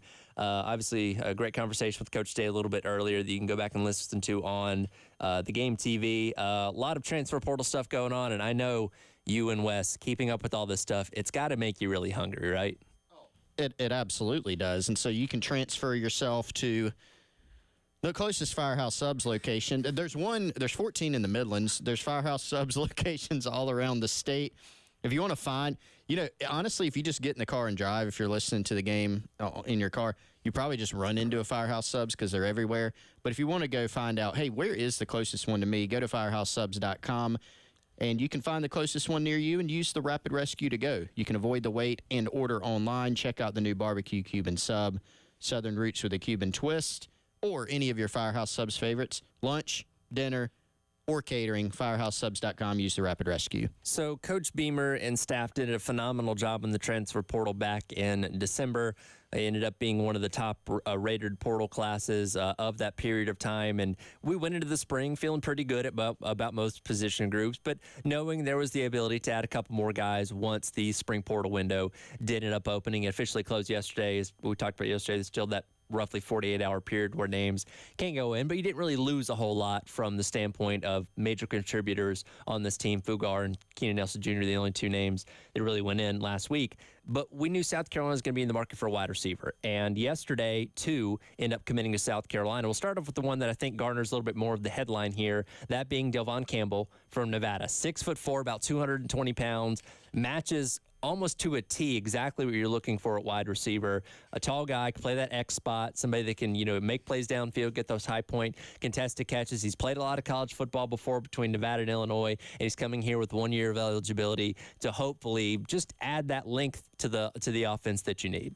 It was a good day for the Gamecocks in the portal, obviously. And, guys, I think if I was trying to put together a depth chart right now as far as what the receiver room would look like, it'd be very difficult to do. And so I don't know necessarily if we're going to be fair. I don't think you've gone out, and to be fair to the current players as well and those portal guys that entered or joined the team before spring practice, I don't know if I sit there and say they just added 2 instant starters either. I think the guys already on campus will have something to say about that. But what you have done is I think you've increased the competition in the room. And I think sometimes you talk about depth, and you're talking about quite literally, and it's just maybe a nice way to say it, you're saying quite literally, all right, this guy may not start, but he can be a second teamer or a third teamer that can play some snaps and help you off the bench. I think, especially for this coming season, with the addition of Campbell, we'll get Jacobs here in a second, you've added a guy who is going to compete for one of those starting spots. I think the size gives him an advantage, like we've talked about all offseason. They want to add some size to that position, not the tallest receiving core in the country, and now you've done that. So I think my question, and I think the question for Campbell will be as well, how much progress can a Nick Harbor make once track season is over and he can pour himself completely into football, because he's really the only other guy on this roster who you look at and has that sort of 6'4", 6'5" frame like a Campbell does. Yeah, Campbell really fits the profile of exactly what the staff wanted to go out and get from the portal. And we'll talk about Jacobs and kind of why, even though he doesn't fit that profile, why you take him. But you wanted to get a guy who was, 6'2" or over. And Campbell, you've checked that box in a big way, because I agree with you, Tyler. You look at Campbell, his commitment edit that Hayes Fawcett of On 3 made there with Mike Furry. How about Mike Furry rocking the chain, by the way? Nice. Good drip. But, he's got the Xavier look with the short jersey on. This is a big dude. And if you go look at his film, you're not like, yeah, they're not fudging on that 6'4". Like, this guy's got legitimate size. But he doesn't just look the part. You look at the production, started his career at Illinois, played big high school football out in Texas near Houston, played with Devon Achane, now of the Miami Dolphins, in high school. Started his career at Illinois. Didn't do much early there, but then kind of found his stride at Nevada. Now, Nevada, to put it kindly, was awful on offense the past couple years. Xavier Legette literally had more touchdown catches than their entire team by himself. Nevada had 6 touchdown receptions last year. He was 2 of them. He had 2 of them, yeah. right? So, you know, you look at it and you go, 38 catches, 31, okay. But that was on a very, very poor offense and a poor passing offense. You look at some of the plays this guy has made. If you go down the YouTube rabbit hole, he's big. He can run. He has a knack for the circus catch, the tough contested catch. He can stack guys up. He can get vertical. So a lot to like here about Campbell, and certainly fits that profile of, hey, if you're looking at, we need to add some size, a guy who can win one-on-ones, I think he fits that box, and I think he can get better too. And when you look at his production this past season at Nevada, most of it's down the field, and roughly half of his catches are going 20 yards or more down the field. And Coach Beamer has talked at length this offseason about wanting to get better with explosive plays, and boom, there's your explosive plays, anything that far down the field, which again seems to be his forte when it comes to catching passes. Yeah, and when you talk about explosives, that can be 2 ways. That can be those 50-50 balls or just a guy outrunning a DB down the field, or it can be taking a short pass, turning it into a long gain. I think we've talked about this, guys. A lot of South Carolina's additions so far in the earlier portal window were guys, I'm not saying they can't catch the ball down the field, but a lot of their production, especially look at Jared Brown at Coastal Carolina, it's you're playing in the slot, we're motioning you into the backfield, you're taking short passes and then turning them into big gains. I think adding someone who can kind of has that long speed, actually, and can maybe win some 50-50 balls down the field and use their size is a big deal for South Carolina. And just because he's 6'4" doesn't mean he can't run. And I think that's an important aspect of this. Like, he can definitely run. I got a text from somebody who was familiar with his game going all the way back to, like, high school. And he was, I believe, if I'm hearing correctly on this, a track guy back then as well. And if you look at, he started out at Illinois. If you look at some of the guys that came through that program, it didn't necessarily work out with Lovie Smith, but they evaluated very, very well. There just wasn't always that development piece into a full, complete team. So I think for him, this is someone, like Chris said, he wasn't on a very good team last year. I think there was maybe poor quarterback play. Put him with somebody who can get him the football, and there could be quite a bit of upside to go for Campbell. Just looked it up, Wes. Good call on the track. Per mile split in high school, Delvon Campbell 10.7 in the 100. It's pretty good. That's for a guy great that size. for a That's 6'4" guy. That's not 10.2 like Carver, right? But like a guy who is, you know, very focused on football as well, and track probably a little bit more like secondary to Campbell. That's a really, really good number. And you go look at the film. It backs it up. He can run, and he can catch it down the field. Well, and you look at his numbers. He has decent yards after the catch as well. So it's not just catching the ball. It's also being able to make a little bit more after the play, or after making the catch as well at the end of the play. So excited to see what he's going to be able to bring to the table. We'll wrap up today's edition of the show of the Gamecock Central Takeover Hour, presented by Firehouse Subs. Dive a little bit more into Vendrevius Jacobs coming over from Florida State and what he's going to bring to this wide receiver room. Tyler Head, Westminster, Chris Clark here with you on the game.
Welcome back in. It is the Gamecock Central Takeover Hour presented by Firehouse Subs, Towerhead, West Metro. Chris Clark here with you. As always, you can check us out on the Game TV, sponsored by Shepherd's Glass and powered, as always, by our friends at Integrated Media. They had to come in here the other week. We accidentally screwed up one of the cameras. And there ain't no way about it. They're a lot smarter than us, so they had to come in here and correct our problem. Terry's problem. You said it, not me. I'm saying it loud and clear. But Terry stole our Firehouse Subs, and he messed up the camera. I think it was in the same day, too. But they can do like that. But that's honestly, that's some of what they've done at my home. You know, I mean, they can come out and they're like, Chris, what is this? Like, what do you have going? Why do you have a million cords everywhere? I don't know. Why is there a hole in your wall, Chris? Help me. What are you doing with your life? You know how sometimes you'll start a home project and you're like, all right, well, I wasted 10 hours on this. Now I need to call a professional. They can do that for you. If you got a hole in your wall where you want to mount your TV, they can come do that for you. TV mounting, man cave, indoor, outdoor, patios, complete smart home systems, Integrated Media. And if you want some inspiration of like a project that you should do at your home, Instagram and Facebook, very entertaining place to go. Integrated Media Columbia, you can check that out and then give them a call at 803-948-8327. So Vendrevius Jacobs, the other wide receiver that committed to South Carolina yesterday from Florida State. Freshman season this past year, appeared in 3 games, so he did preserve his red shirt. So he comes in here with 4 years of eligibility. 4-star kid coming out of Florida in high school. Obviously can't speak a lot to what his production's been at college because it's only a couple of receptions made in garbage time, but a lot of potential upside for this guy who very much fits the mold of what we've seen these other guys like Gage Larvadain, like Amari Huggins-Bruce, Jared Brown, in that 6-foot range at wide receiver that, as you mentioned a moment ago, adds, if nothing else, more competition to this room. Yeah, it does. And I think you add another guy with some real upside here. And, you know, I've seen people ask, and it's a valid question. Wait, I thought you guys said we were going for size, and you know they are, and they were, and clearly they got that with Campbell. But I think at the end of the day, would you have loved to add another 6'5" guy that can run 4.4, blah blah blah blah? Of course, but those guys just aren't readily available necessarily. So I think when you add Campbell to sort of be that size guy.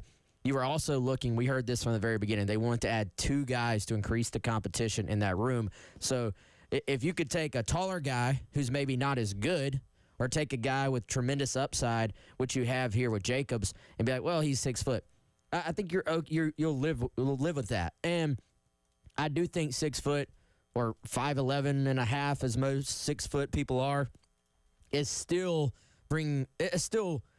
bigger, obviously, than it's different than adding like a 5'9" guy who could kind of only play in the slot, basically. So I think it's an intriguing get. It's essentially the same as adding a high school player in that now he's had 1 year of college experience, so he's been in a college weight program, been in a college nutrition program. All those things matter, but he still has 4 years left. So this is not someone that has to make an immediate impact.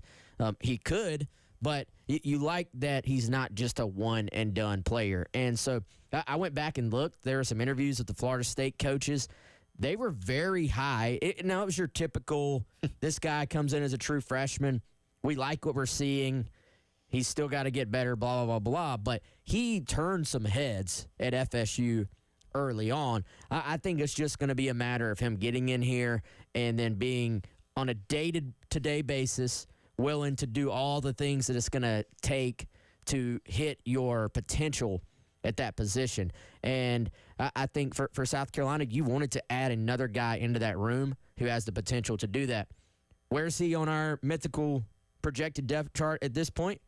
I think very easily, guys, he could be like a second team or third team guy that we don't really hear about as much to start the year, or he could take it personally that he's had to transfer, come in, bust his tail, and I think there's probably the talent here for him to push for a starting spot this year. Yeah, it is tough to get a handle on what this eventual starting rotation in this top, like the top 6, I think you might have a decent handle on, but then you factor in, okay, like you said earlier, Wes, well, Nick Harbor will return. Can he break in there? You know, you still got Luke Doty. You still got Peyton Mangrum in there. Like, you've got some guys, but now you have 5 transfer receivers. You got a couple freshmen, Mazio Bennett. this spring seemed to put himself in that top 6 kind of conversation. DeBron Gatling was banged up a little bit. He's still got a summer and an entire preseason. So, there's going to be, I think, more competition. I think you've added more competitive depth here compared to last year. Sometimes, guys, you looked out on the field, and if Xavier Legette's not out there, you've got, kind of a mix of guys where you didn't see the past production. You can kind of see it here because the transfers that you've brought in the previous window all had a good bit of experience, different places, different schools, but they've played a lot and they've produced a lot. And so I think you have a better, when you add in these 2 spring transfers, you have a better mix of guys. I think you've got more competitive depth. I think it'll be fascinating to see, how it turns out. Well, it seems like through spring, from what you guys saw at practice and what we saw at the spring game, I mean, I'd say Larvadane's kind of the only one that would even be close to kind of standing out of those wide receiver groups so far. He was the most consistent, and I thought it was interesting.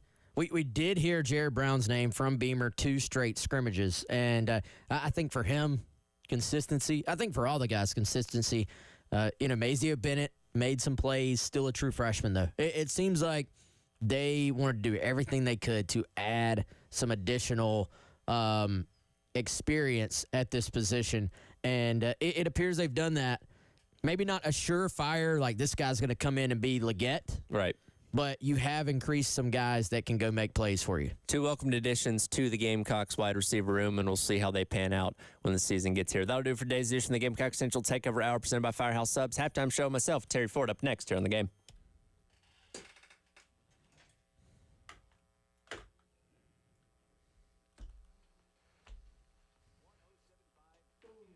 All right, Tyler. All right. See ya.